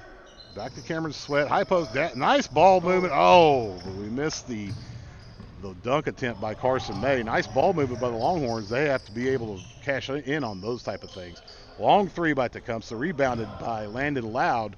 Longhorns come back quickly. Nice pass to Cameron Sweat. He can't quite get his hand on it. Ori Gall drives. Short on the layup. Rebounded by the Savages. Long pass down court to Trice. and he'll make the layup, and Coach Berner is going to take a timeout. So with 1:42 left here in the first quarter, the Savages are 15, the Longhorns 11. It looks like they've taken a 30-second timeout.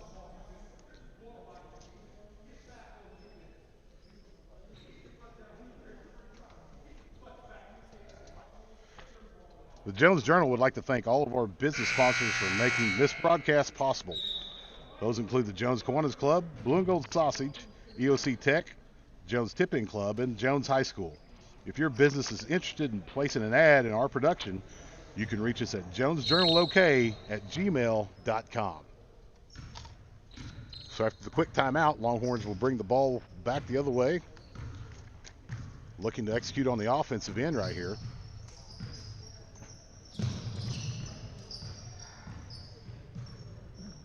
Savages look like they're in a zone, a packed in zone in the lane, not wanting, like I said before, to give Carson May any easy looks down the inside. Into the ball game for Tecumseh, number 20, Zarek Harjo. Loud had the ball on the inside, knocked away. Cameron Sweat gets it, drives in, and we have a foul call. Foul is on Tecumseh's number 3, Brady Overstreet, his first. Already 14 fouls against the Savages. Loud to Sweat, back to Loud on the left wing. Cross court to Elijah Reed. Reed maintains the dribble, gives it to Ori Gall on the right wing.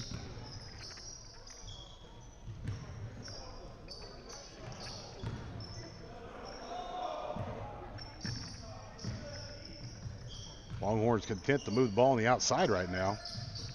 You're going to have to get a little bit of movement against this zone to get some open looks on the inside. Gall down in the short corner, gets trapped, back out to Elijah Reed.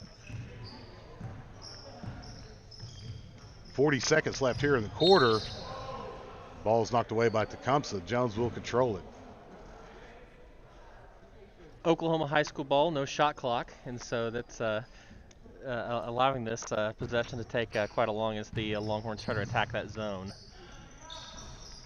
Gall with the quick runner. Off the front of the rim, no good, but it's stolen. Back by Elijah Reed. He'll go for the layup. Makes it 15-13 with 25 seconds left, but no one back on defense, and the Savages will get an easy 2 as Jake Trice converts that off the deep outlet pass. May to Elijah Reed, drives baseline, runner up, off the rim, no good. Landon Loud up and in with the rebound. As we have 5 seconds left, pressure in the backcourt by Sweat. The long, desperate 3 from the corner is no good. And we've come to the end of the first quarter. So after 1, we have scored Tecumseh 17, Jones 15.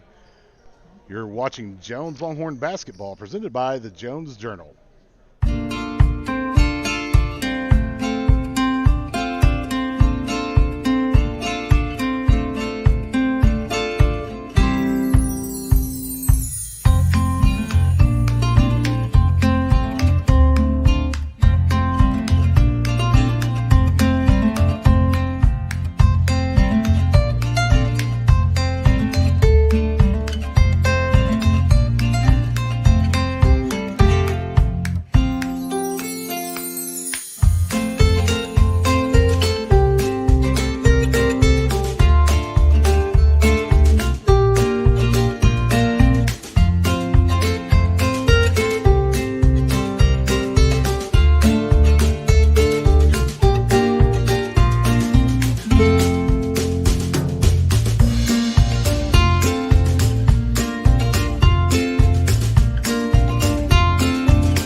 We're back for the start of the second quarter here as the Longhorns are down 2, 17-15.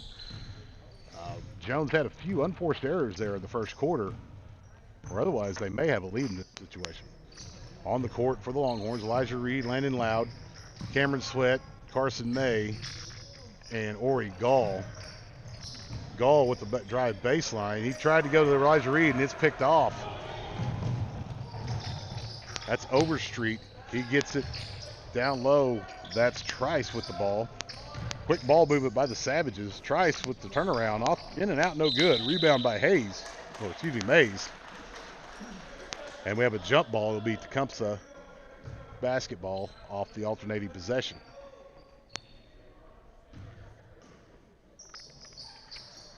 Tecumseh inbounds underneath their basket. Ball tipped away by Cameron Sweat. A nice reaction to the pass. Tecumseh will retain possession, however.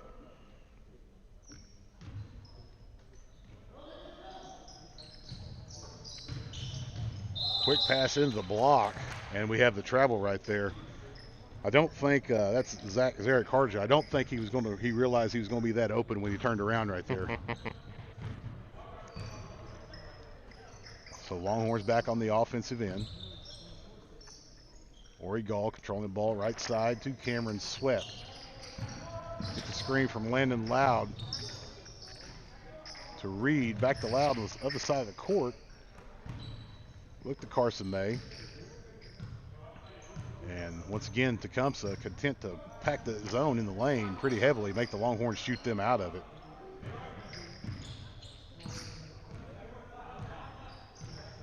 And the Longhorns trying to spread it out a little bit.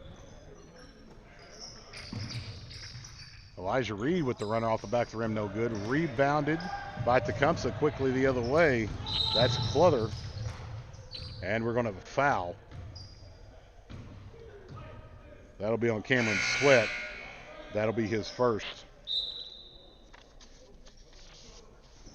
Another thing that the Longhorns have to contend with tonight, they have a couple of guys on the injury list that aren't going to be available. Mainly Emmett Murphy, who started for them. He's out right now with a bruised shoulder. As Tecumseh puts up a three-point attempt, no good. Rebounded by Elijah Reed. He'll dribble to the basket. And he'll be called for an offensive foul.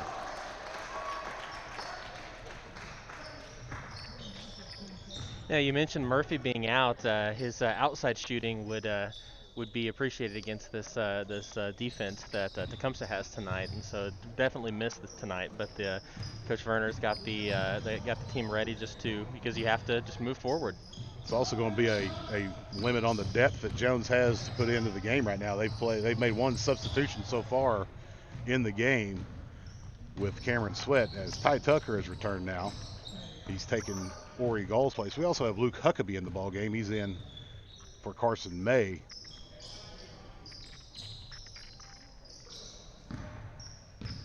Loud has the ball left side to Elijah Reed for three off the back of the rim, no good.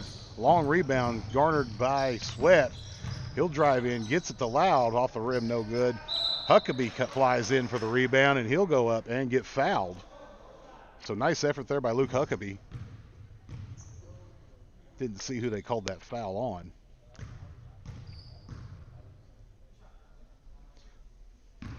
Got an assist from Joel, the stat guy. He says number 5. I'll go with that. So Luke Huckabee misses the first of his 2 free throws.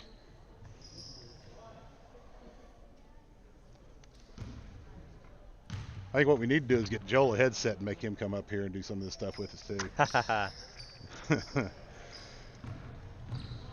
I don't know if you heard that or not. Anyway, back to action as Jones is down 1, 17-16. Cross-court pass in the corner for 3, and that's good, as that's Jake Trice. The Savages extend out to a 4-point lead here. 5:15 left here in the second quarter. Loud to Reed, to Ty Tucker on the block. Gets to the wing to Cameron Sweat. He drives, puts up a runner. Off the back of the rim, no good. Rebound fought for, controlled by Tecumseh. And they're quickly back the other way. And Trice was down there with no one else, and he gets the easy layup. Makes it 22-16, Tecumseh. So Elijah Reed brings the ball back for the Longhorns. Left wing to Landon Loud. Gets this 2-3 zone look from the Savages. Drive in by Reed. Runner up the front of the rim and good.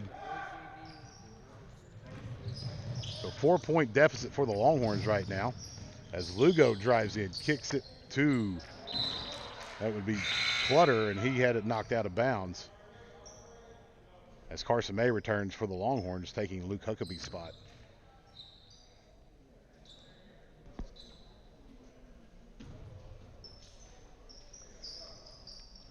Savages inbound underneath their basket. Out top to Lugo for a deep three off the back of the rim, no good. Rebounded, had by Carson May, got knocked away. A couple of Savages had shots at it, and they control the ball back to the top.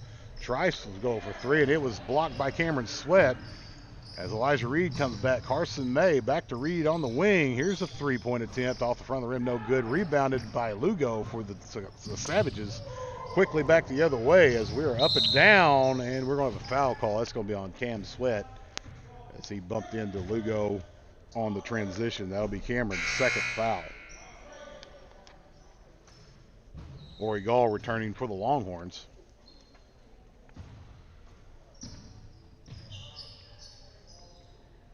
Ball triggered in, underneath.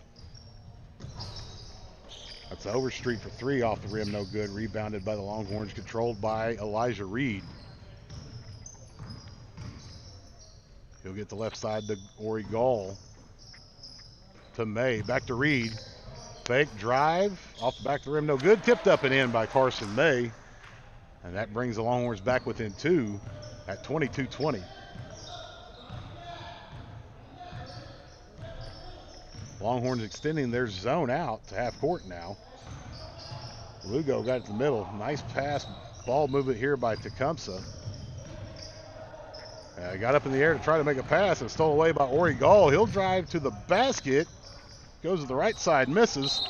Loud with the rebound, missed that. Got his own rebound and was fouled. And that's going to be on Zary Carjo for Tecumseh, and Landon Loud will have two free throws right here. Two bank first free throws.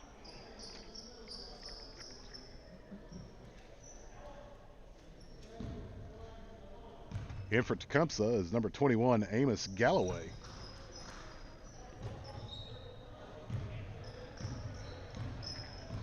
And so now the Longhorns have tied it back up at 22. 3 minutes left here in the first half. Clutter to Overstreet. Trice with the dribble. Tried to make a pass. It was knocked away by Loud. Carson May had it. Threw the ball away in transition.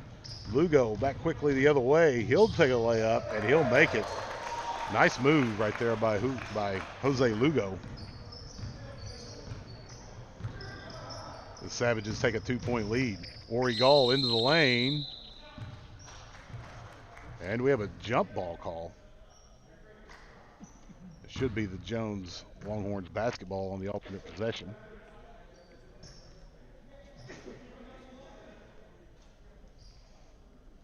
So Longhorns will inbound underneath their basket. Loud back to Ty Tucker. Back to Loud. Gall in the right corner. Cross court to Landon Loud for three. He hit it. And that's a Jones Kiwanis Club three-pointer. Gives the Longhorns a 25-24 lead here at the 2-minute mark of the second half. There's a 15-footer for the Savages, no good by Clutter. And Jones will come back quickly the other way. Reed to Gall. He'll take a three-pointer. He knocked it down. Another Jones Kiwanis three-pointer by Ori Gall. And quickly the Longhorns have moved out to a 4-point lead. Overstreet drives the left side. Gets it to Galloway. Trice, who may have walked right there, but didn't call it, so it didn't happen. Clutter on the right side. Gets it down to, that was Overstreet on the block, and it looks like he'll be fouled.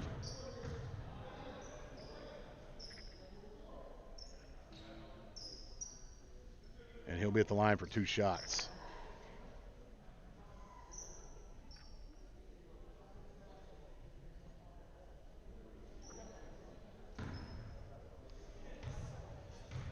So 1:22 left here in the second quarter. as Overstreet knocks down the first to bring the Savages within 3. That ends. Was that a 8-0 Longhorn run? I think it was. Right there. 2 3-pointers in a basket there by, I think it was Loud. Maintained the 3-point lead after the miss on the second shot, but knocked away on the pressure. Lugo tried the runner, no good. Rebounded by Clutter. Ori Gall and it's with a stolen great by steal. Ori Gall. He'll go the other end quickly. Layup, up and in. So Longhorns with a 5-point lead as we go under a minute to play here in the first half.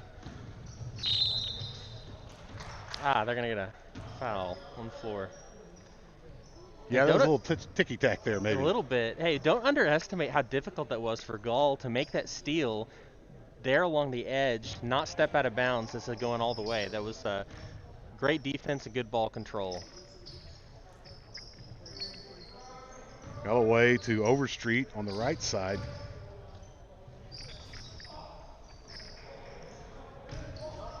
As the miss is rebounded by the Longhorns with 37 seconds left, and we'll see if Coach Werner opts to take the last shot of the half here. Gall back to Elijah Reed. Down to Ty Tucker. He'll take a 10-footer. He'll make it. Nice shot there by Ty Tucker. Extends the lead out to 7 for the Longhorns with under 20 seconds left. Let's see if the Longhorns get a stop and maintain this 7-point lead going to halftime as Overstreet takes the dribble to Adam Fields. That's number 12. He drives in. He throws the ball away. It's knocked away. Loose on the floor. And we have a timeout, Jones. So with 4 seconds left, the Longhorns will have a chance to end the half and possibly extend this lead to 9 or maybe even 10. I'm going to try this one again. We'll see how this one goes. Let's do it. So for Scott Carl, specializing in final expense life insurance since 2002, we help remove the financial burden and provide peace of mind for those of you loved upon death with an affordable burial policy. That's Scott Carl and Associates. That was a little bit better than the first time, but still not perfect yet. So give them a call. Absolutely. We appreciate the support of Scott and Carrie Carl and all of our sponsors that we have here for the Jones Journal broadcast. In this weird year where no fans are allowed, and really the only way that parents, family, fans can watch us is through these broadcasts. I know we had quite a few watch last home game, and we appreciate everybody that is tuning in. And if you're from Tecumseh tonight, hopefully you're enjoying the broadcast too. Trying to present it as best as we possibly can and make it sound as professional as we possibly can until I have to read that commercial, which for some reason I can't do that right. But we'll move on from that. So 4 seconds left here in the half. Longhorns will trigger in. Carson May. He threw it away, and it was stolen by Lugo, and that was not what the Longhorns wanted at the end of the half, as the Savages score to make it 32-27. So the Longhorns will have a 5-point lead as we go to halftime. And here in a few moments, we'll have Jones girls basketball coach Jenny Holbrook. We'll visit with her. But right now, we'll have a few messages from our sponsors. You're watching Jones Longhorn Basketball, presented by the Jones Journal.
All right, welcome back to Jones Longhorns basketball. We're at halftime of the boys game, and Longhorns lead 32-27. And joining us now for our halftime interview is Coach Jenny Holbrook, the girls basketball coach. And Coach, you had a tough offensively, but your defense in the third quarter on sparked you to that almost 20-point lead.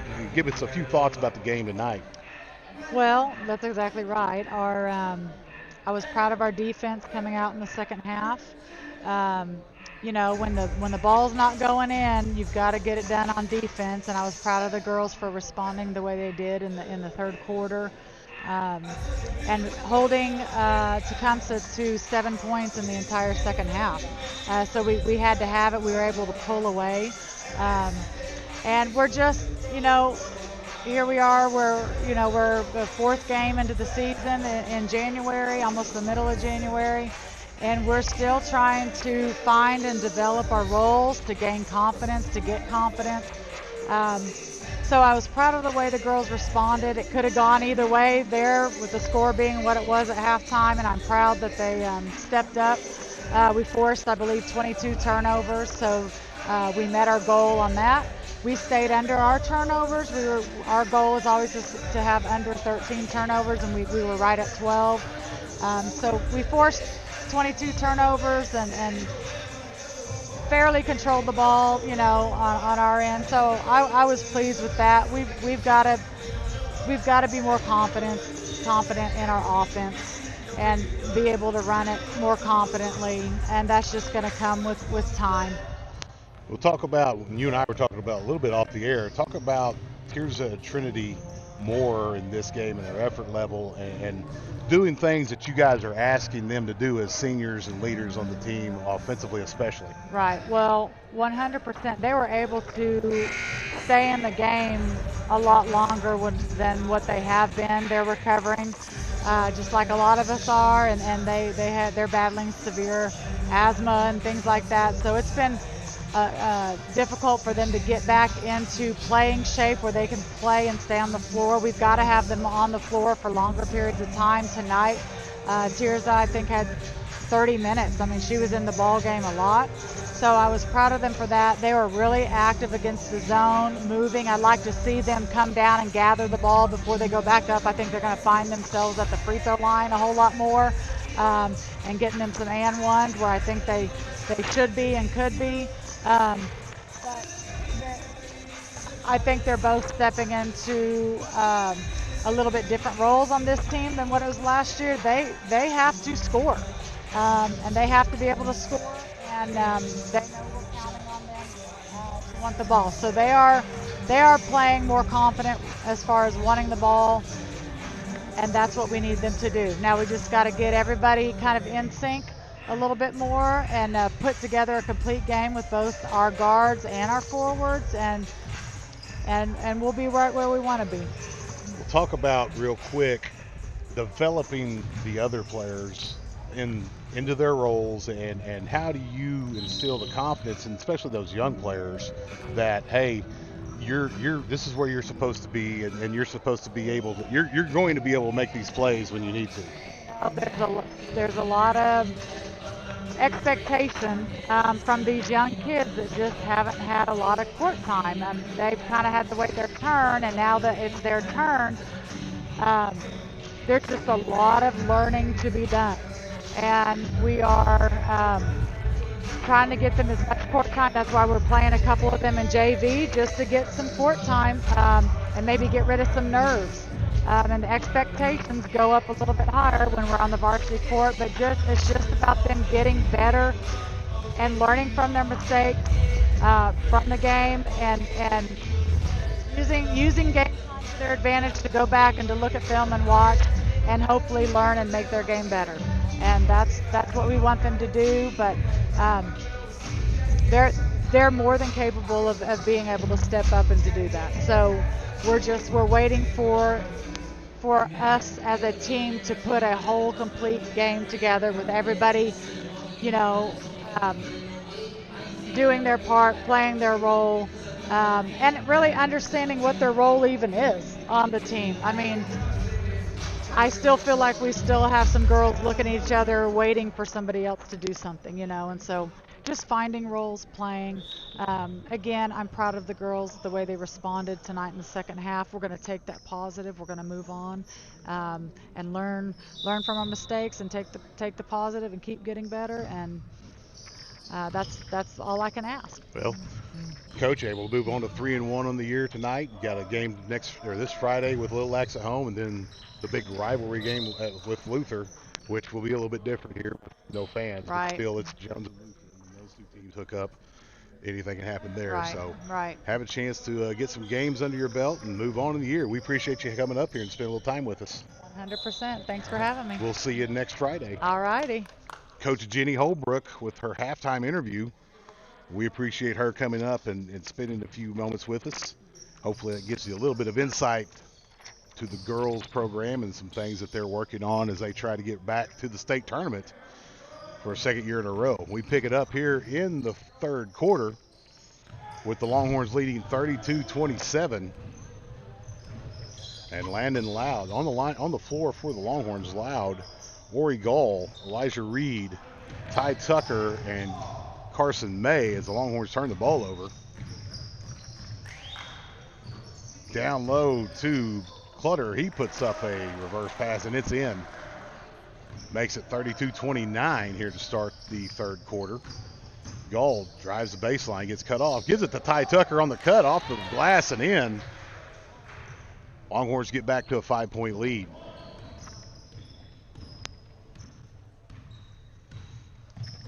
Tecumseh with Jose Lugo for three from the right wing, and he hits it. So nice shot there by Lugo. Makes it 34-32.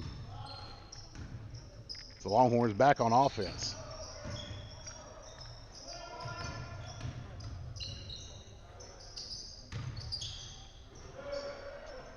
And Carson May able to put it off the glass and in. The Longhorns back out to a 4-point lead.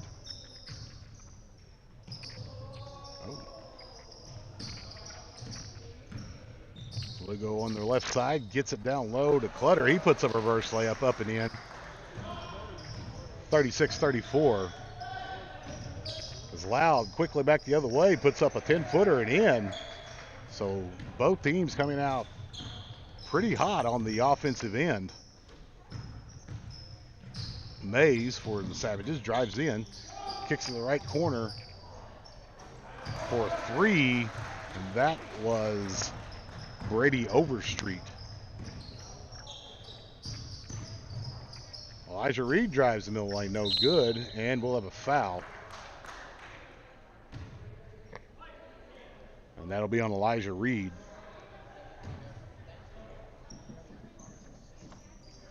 That'll be his second foul.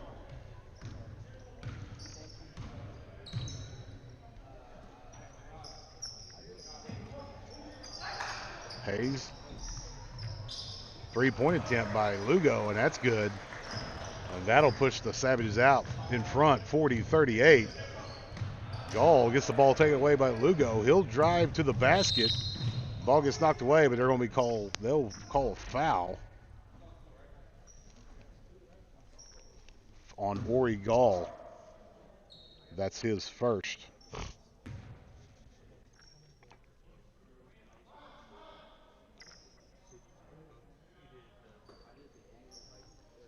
So Brady Overstreet inbounds the ball for the Savages to Clutter, who missed.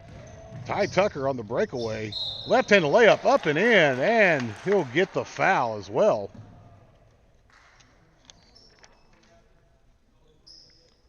Tecumseh's foul is on number 3, Brady Overstreet, his second. And Ty Tucker will be at the line for the and one. The one bank first free throw, and he makes it as the Longhorns jump back on top, 41-40. Lugo with the ball for the Savages, jump stops in the lane, gives it to Clutter, who gets it down in the corner. Good steal by Stolen Tucker. away. They tried to get it into the lane by Ty Tucker, and it's loose again. Gall with the 12-footer. Around every part of the rim and out. Quickly down court to Lugo. Jump stop, and he'll be fouled by Ty Tucker. And Ty was not about to let him make that layup attempt.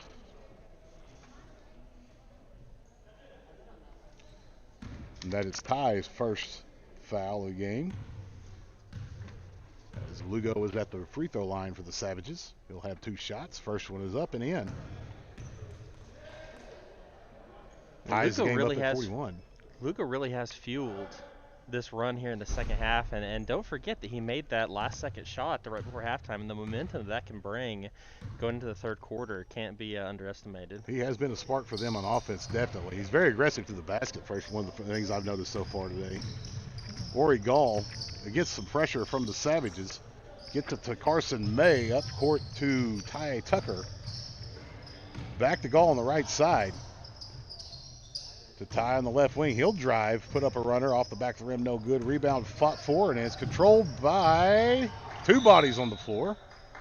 And they're called a travel violation on the Savages against Brady Overstreet. That's tough because just good hustle by both guys right there to get the ball on the floor. So Longhorns down 1 here with just about 4 minutes and 10 seconds left here in the quarter. Carson May to Elijah Reed. Tries to get it down into Ty Tucker, and the ball's kicked. But no shot clock reset because there's no shot clock.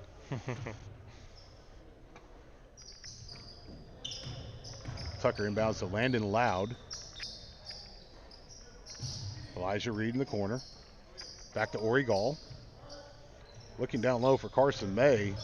A lot of traffic in there. Loud drives. He puts up a runner, no good off the back of the rim. Rebound fought for, and we're going to have a jump ball. Stay here. And it stays with Jones.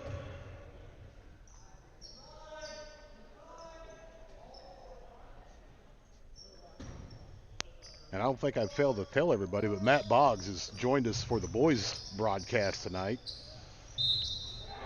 As Ty Tucker goes up, puts it off the glass, and gets fouled. He'll have a chance for his second three-point play of the quarter.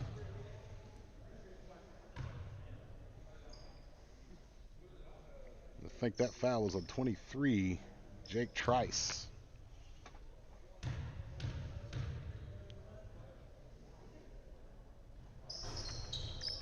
Free throw out the back, but Tucker grabs his own rebound. Good hustle there by Ty Tucker to keep the ball for the Longhorns. Runner by Gall, it's up and in. Gives the Longhorns a 3-point lead here now. 45-42. That's Overstreet, and the ball's stolen by Elijah Reed. He'll go to the basket, and he'll make the layup.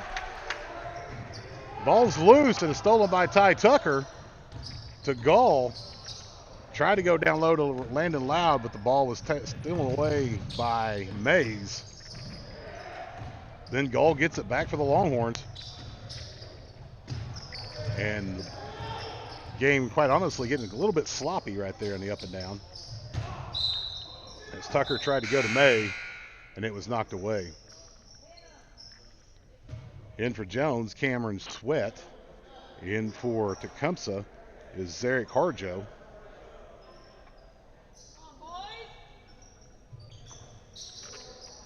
Reed to May, back to Reed.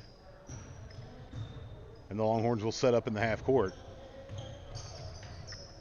Sweat to Gall on the right side.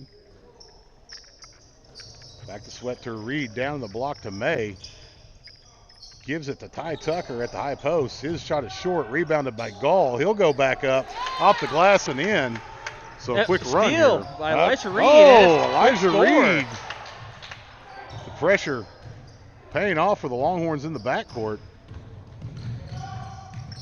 I was trying to add up the quick run, and they got 2 more points while I was looking at the scoreboard. So 51-42 here for the Longhorns. 3-point attempt by Overstreet off the front of the rim, no good. Rebound tipped up. Mays, he's short. He'll get his own rebound and get fouled on the second attempt.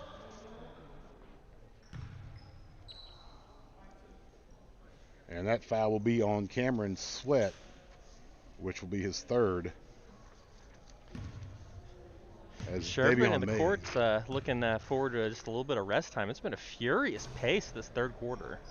Been up and down for sure, which I think both these teams probably play a little better at the up and down game, as both on defense are really packing it in on the lane to avoid, especially the Tecumseh side, to try to limit Carson Mays' touches on the inside.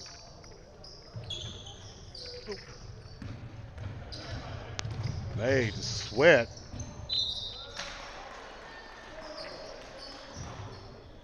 And I think we stepped out of bounds right there. So the Savages bring it back to the offensive end. Harjo to Mays. He'll dribble to the baseline. Ball's tipped. Now we have a scruffle for it. And it'll be a jump ball. Should stay with Tecumseh.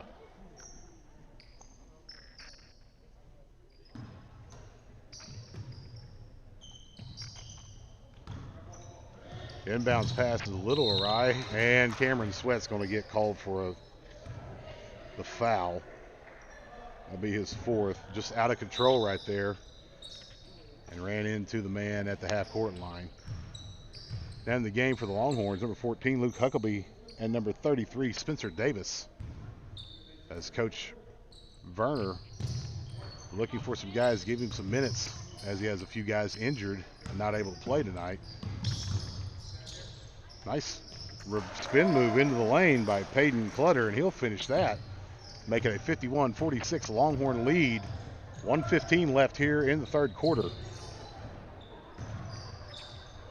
Gall, a little wild on that shot. Rebounded by the Longhorns. Gall drives the basket again, gets it down low to Luke Huckabee, whose shot was blocked, but he gets the rebound to Elijah Reed. Floater off the rim, no good. Longhorns there with 3 attempts. Not able to cash in. Quickly the other way, Tecumseh. And we have the foul on the layup. Foul's on Luke Huckabee. That's his first. And number 20, Zarek Harjo, will go to the line for the Savages.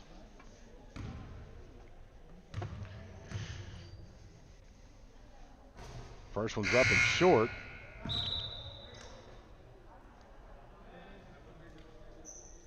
As we have number 13, Jace Edwards, in the ballgame for Tecumseh.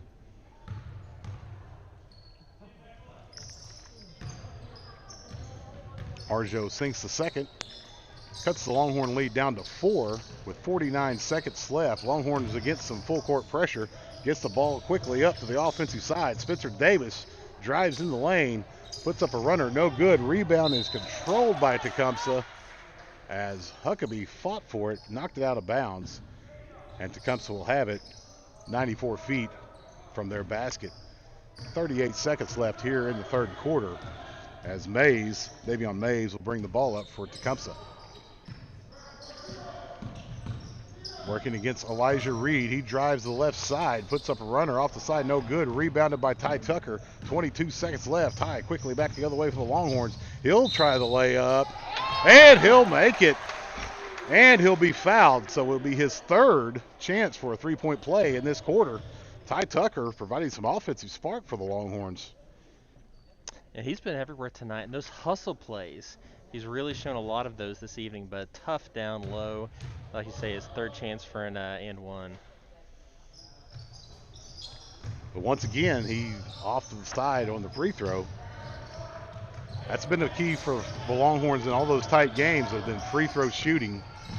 As last week, as Mays has the ball, last week in the fourth quarter, the Longhorns were 2 for 9 in the fourth quarter, which ended up being a 2-point loss. So free throw shooting, as always, will be important down the stretches. We have 3 seconds left. Longhorns inbound the ball. Gall to Huckabee for 3. That was on line, just a little short. So that'll end the third quarter. As we go to the fourth, Jones is up 53-47. You're watching Jones Longhorn basketball, presented by the Jones Journal.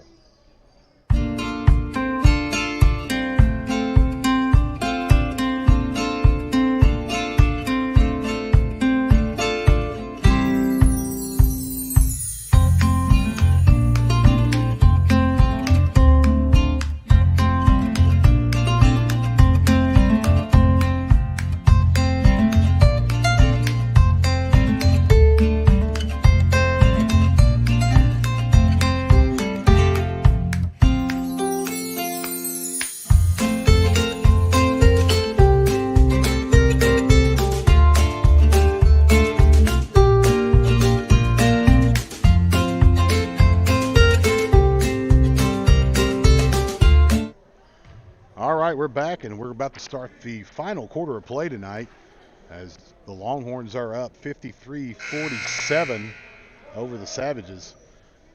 Ty Tucker providing some spark for the Longhorns on the offensive end there with, as Matt pointed out, some great hustle plays. The Longhorns will have to go into a great defensive quarter here, and they're going to have to hit their free throws to win this game tonight.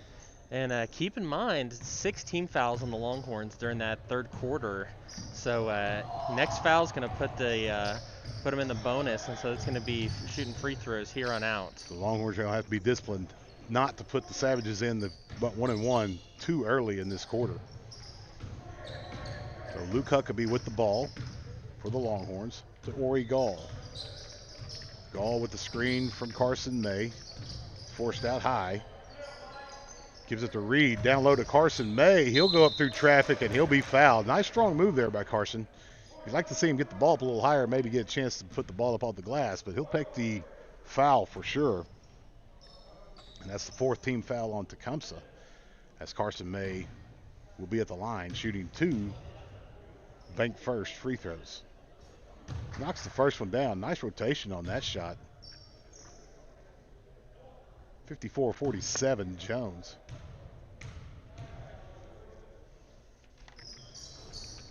Second one off the front of the rim, no good. Rebounded by the Savages, bringing it back the other way. Nice strong drive there by Clutter, but it's off the rim, no good. And right now, the Longhorns have to make a nice defensive stand on this possession.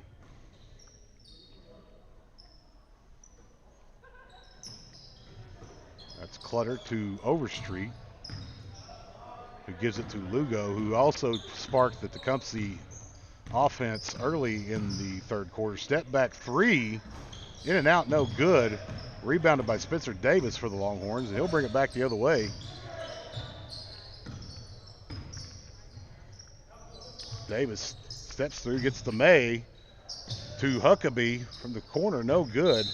Rebound fought for, and we're going to have a foul on Spencer Davis over the back of the Tecumseh defender. That's his first. And as Matt pointed out, it's the 7th team foul on the Longhorns. So with 6 minutes and 47 seconds left in the game, Tecumseh will now be shooting on every foul, starting off at 1-and-1.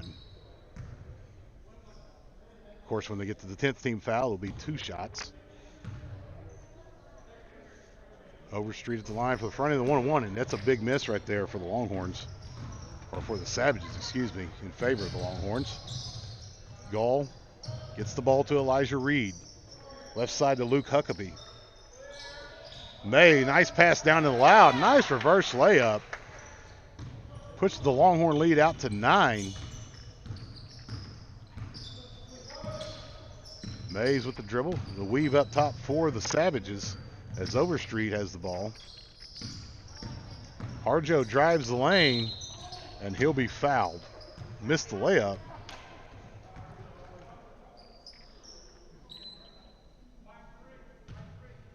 But the foul is on Landon Loud. That's his first.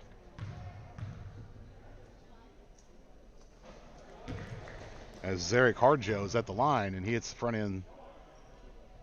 Well, he'd have 2 shots in that situation, so he hits the first of 2. Second one bounces around and in. Makes it 56-49 Longhorns. Loud quickly back the other way.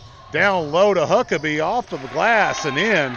Nice job in transition there by Jones to cash in on the easy layup. But quickly back the other way comes the Savages. Picks a dribble up in the corner. Hits a cutting Overstreet, who hits the layup and gets the foul. Fouls on 13, Ori Gall, his second. As Overstreet will have the free throw here.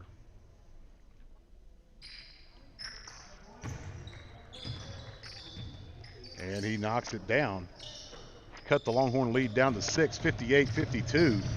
Elijah Reed on the right side to Ori Gall. Gall drives the lane, puts it off the back of the rim, no good. And the Savages get the rebound, come back quickly on the offensive end. Trice to Overstreet, side to Harjo. He'll drive into the lane.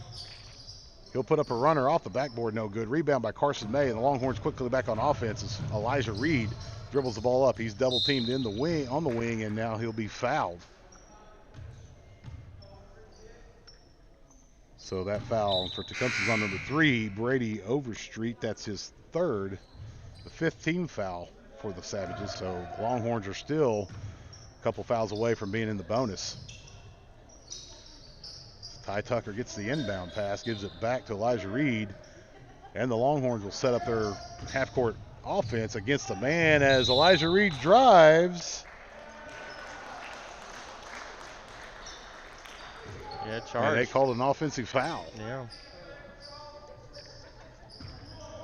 Didn't see the signal off the bat from the official, but that will be Elijah's 3rd foul. And the Savages are back on the offensive end, down 6. Mays drives into the lane, gets it to Trice. Jumper from the side, no good. Rebound is loose, and the Savages will come away with it. That's a big rebound the Longhorns need to get. And we have a timeout. It's a full timeout on the floor. So with 4:56 left here in the 4th quarter, Jones leads 58-52.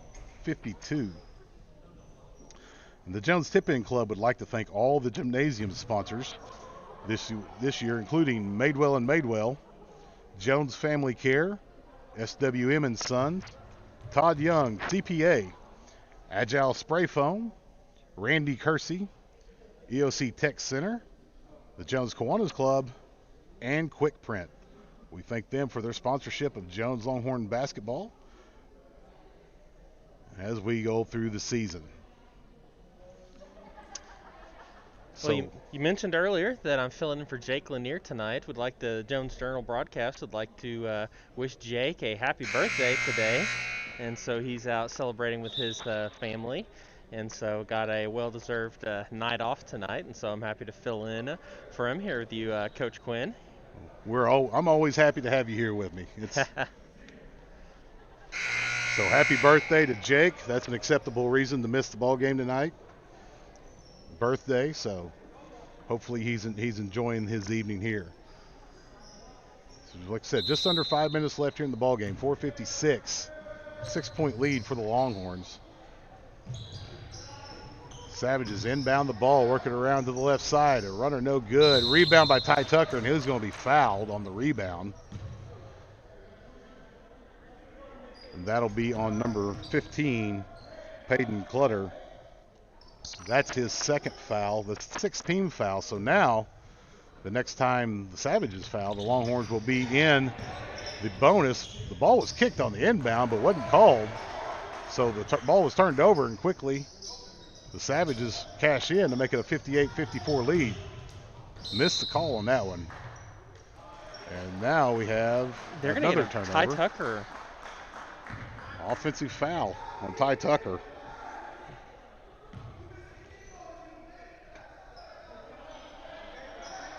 Coach Berner vehemently disagreeing with that call.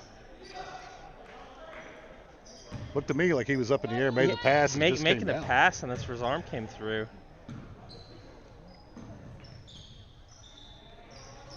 However, anyway, the Savages have the ball on the offensive end. Tried the no-look pass, stolen by Carson May. Longhorns come back to the other end on offense.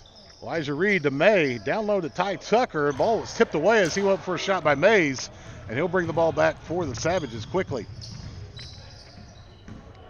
Still with the dribble, cross court, 3, no good. Rebounded by Clutter. He puts up a runner, no good. Rebounded by Carson May. Longhorns back on offense. 4 minutes left here in the game. The Longhorns need a solid offensive possession right here for sure. They could draw a foul and maybe get to the line because they'll be in the bonus on the next foul. And with a 4-point lead, no need to rush it too much. Look for the open shot, make your passes, set up your offense. As coaches always say, make the easy pass right there to Ty Tucker. He'll shall be blocked, but he will be fouled. So nice execution right there by the Longhorns. Fouls on number 23, Jake Trice, his third. And that will put Ty Tucker at the line for his fourth free throw of the second half.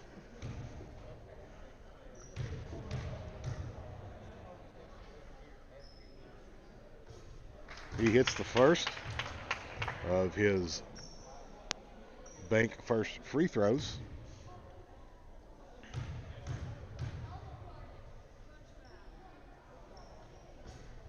Second one's long, rebounded by the Savages. Had two Tecumseh players fighting over the ball there. Comes on the offensive end. Mays with the dribble. Gives it to Clutter, who'll drive into the lane. Back to Mays for three. Off the front of the rim, no good. Rebound loose on the floor. Nice pass underneath. Back to Mays. He'll drive. He looked at the three for a second. And we will have a carry violation. So we got a 3-second call. Is that what he called? Yeah, I couldn't tell the hand gesture from up here.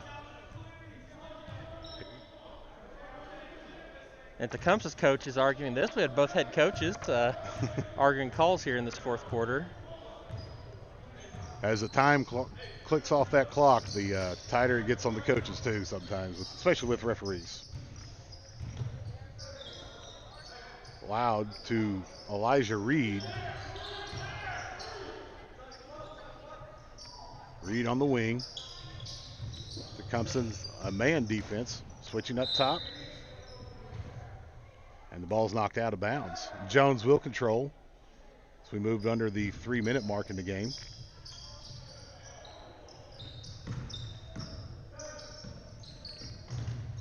Goal with the dribble. Gets the screen from Tucker. Nice cut by Elijah Reed. However, he didn't make the layup. Quickly back the other way. The Savages, Mays up and in. That cuts the lead to 3. Quickly back the Longhorns in transition. Ty Tucker on the left block. Misses. Rebounded by Clutter for Tecumseh. And it's stolen by Elijah Reed. He'll get the easy lay in to push the lead back up to 5. And Jones will take a timeout with 2:08 left here in the ball game. Great play there by Elijah Reed to be able to get the lead expanded out to 5. Third time's a charm. Here we go. All right, for Scott Carl. Scott, if you're listening or watching, we'll get this one right. So, specializing in final expense life insurance since 2002, we help remove the financial burden and provide peace of mind for those you love with affordable burial policies. That's Scott Carl. Go and give him a call if you need him. So I'm going to say, Matt, that was 1 out of 3 tonight on that one. So it's the best I could do. So.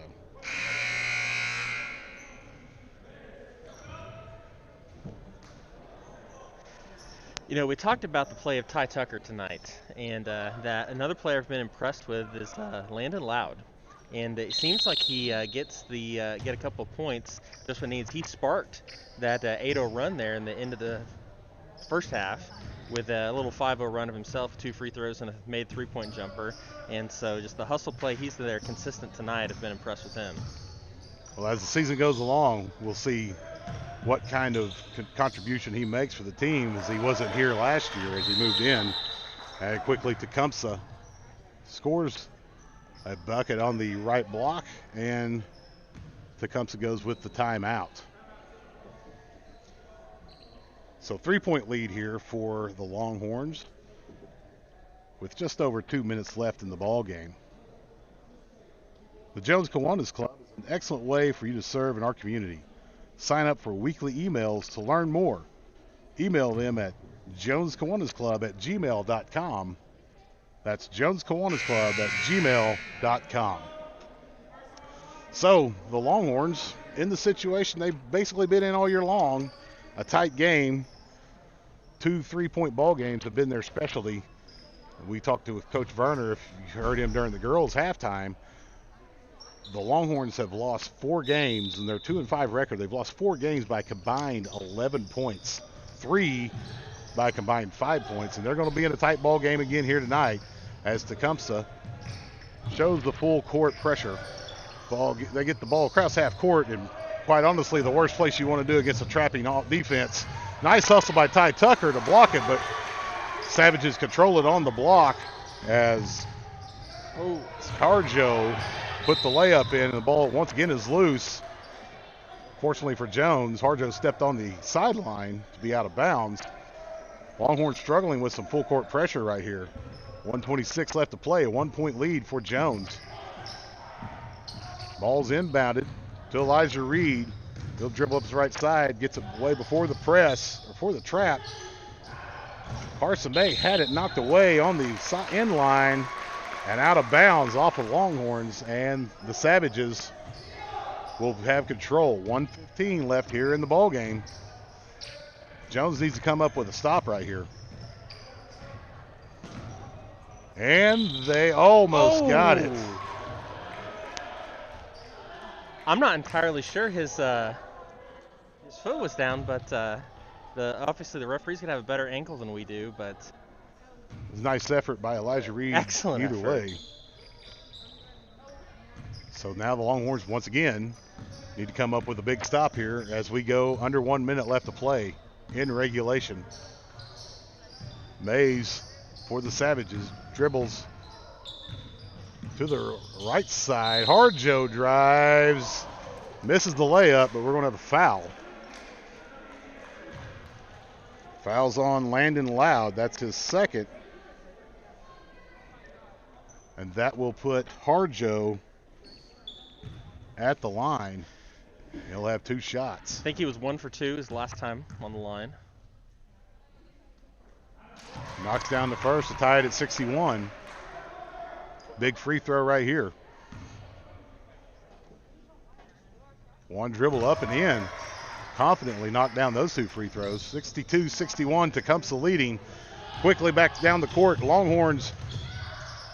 That's Ori Gall up and no good. Ty Tucker with the putback gives the Longhorns a 1-point lead. 37 seconds left here in the ballgame. 63-62, Jones. Tecumseh across half court. Overstreet drives to the basket. Blocked by Carson May. Elijah Reed with the rebound, and we have a timeout. And the Longhorns control the ball with 24 seconds left. Up 1, 63-62. Nice play there by Carson May to block that layup attempt. And good job by Elijah Reed to get control of it as we have a full timeout here. Ladies and gentlemen, the Jones Journal invites all our listeners to stop by your local Bank First to check out their incredibly low rates and all the benefits of the loyalty checking account. Bank First, loyal to the Longhorns, loyal to you. All right, Coach. So if you're Coach Werner in this situation, obviously Tecumseh's found some success with their full court press that they've had, but obviously they're in a fouling situation. If you do get the ball in, what kind of a play are you going to draw up here?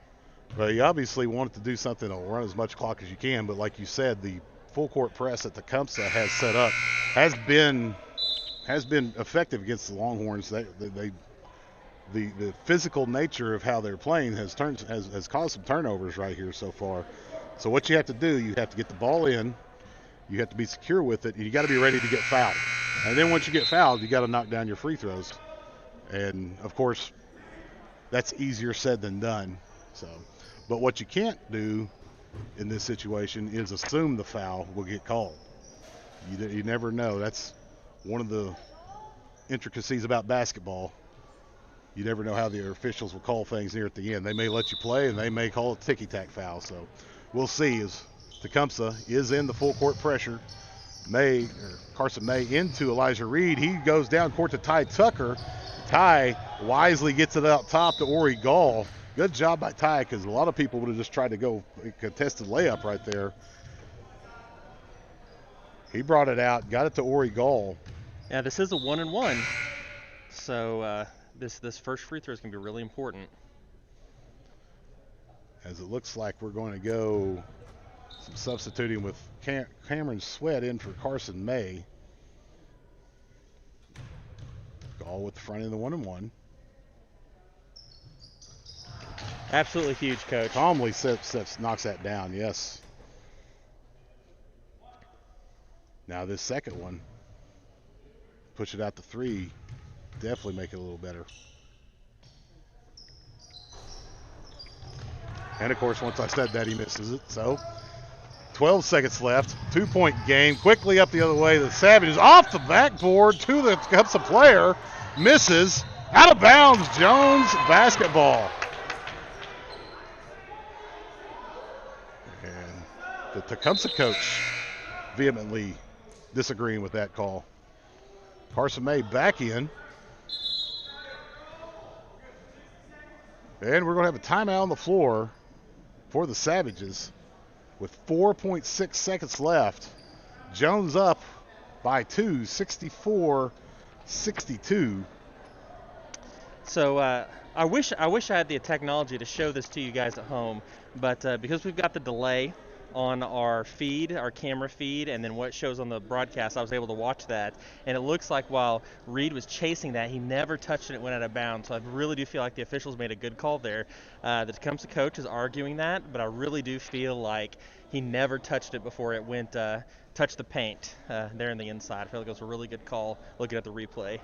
I have a hard time believing that he would believe you even if you showed him that right now.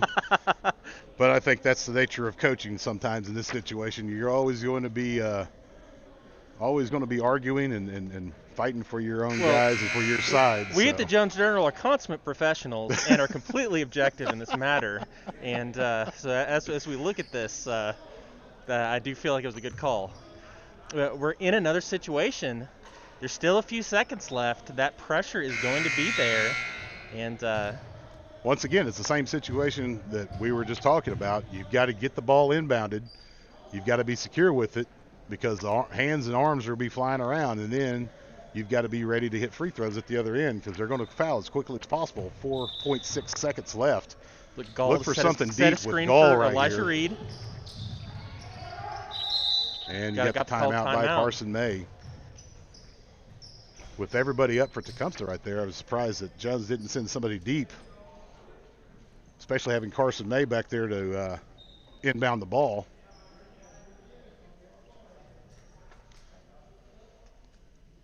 So while we have a moment, ladies and gentlemen, the Jones Tip-In Club would like to thank all of our gymnasium sponsors, and those include Madewell & Madewell, Jones Family Care, SWM & Sons, Todd Young CPA, Agile Spray Foam, Randy Kersey, EOC Tech Center, Kiwanis Club, and Quick Print. And as you were alluding to just a little bit ago, Matt, the opportunity for us to be able to broadcast these games, we thank all the sponsors and everybody who's involved with this, and I like to thank you guys for giving me the opportunity to do this year. This has been a fun deal to do so far, and I know we're early in the season, but with the inability to have fans in the stands and what our situation is now, this is the best way to watch Jones Longhorn basketball at home through the presentation of the Jones Journal. So here we go, 4.5 seconds left. Deep to Ty Tucker. A little bit underthrown, and we've got a timeout. Well, they did send somebody deep that time. They've hooked up before on a combination. Carson made a Ty Tucker, but that pass was just a little bit underthrown. So now we have 2 seconds left, 2.2 seconds left. Longhorns up 2. Will Tecumseh decide to try to get a 3, win the game, or try to get the 2-point basket and go to overtime? With the Longhorns at the 10 foul limit, so any foul now will be a two foul shot, or 2-shot foul, excuse me.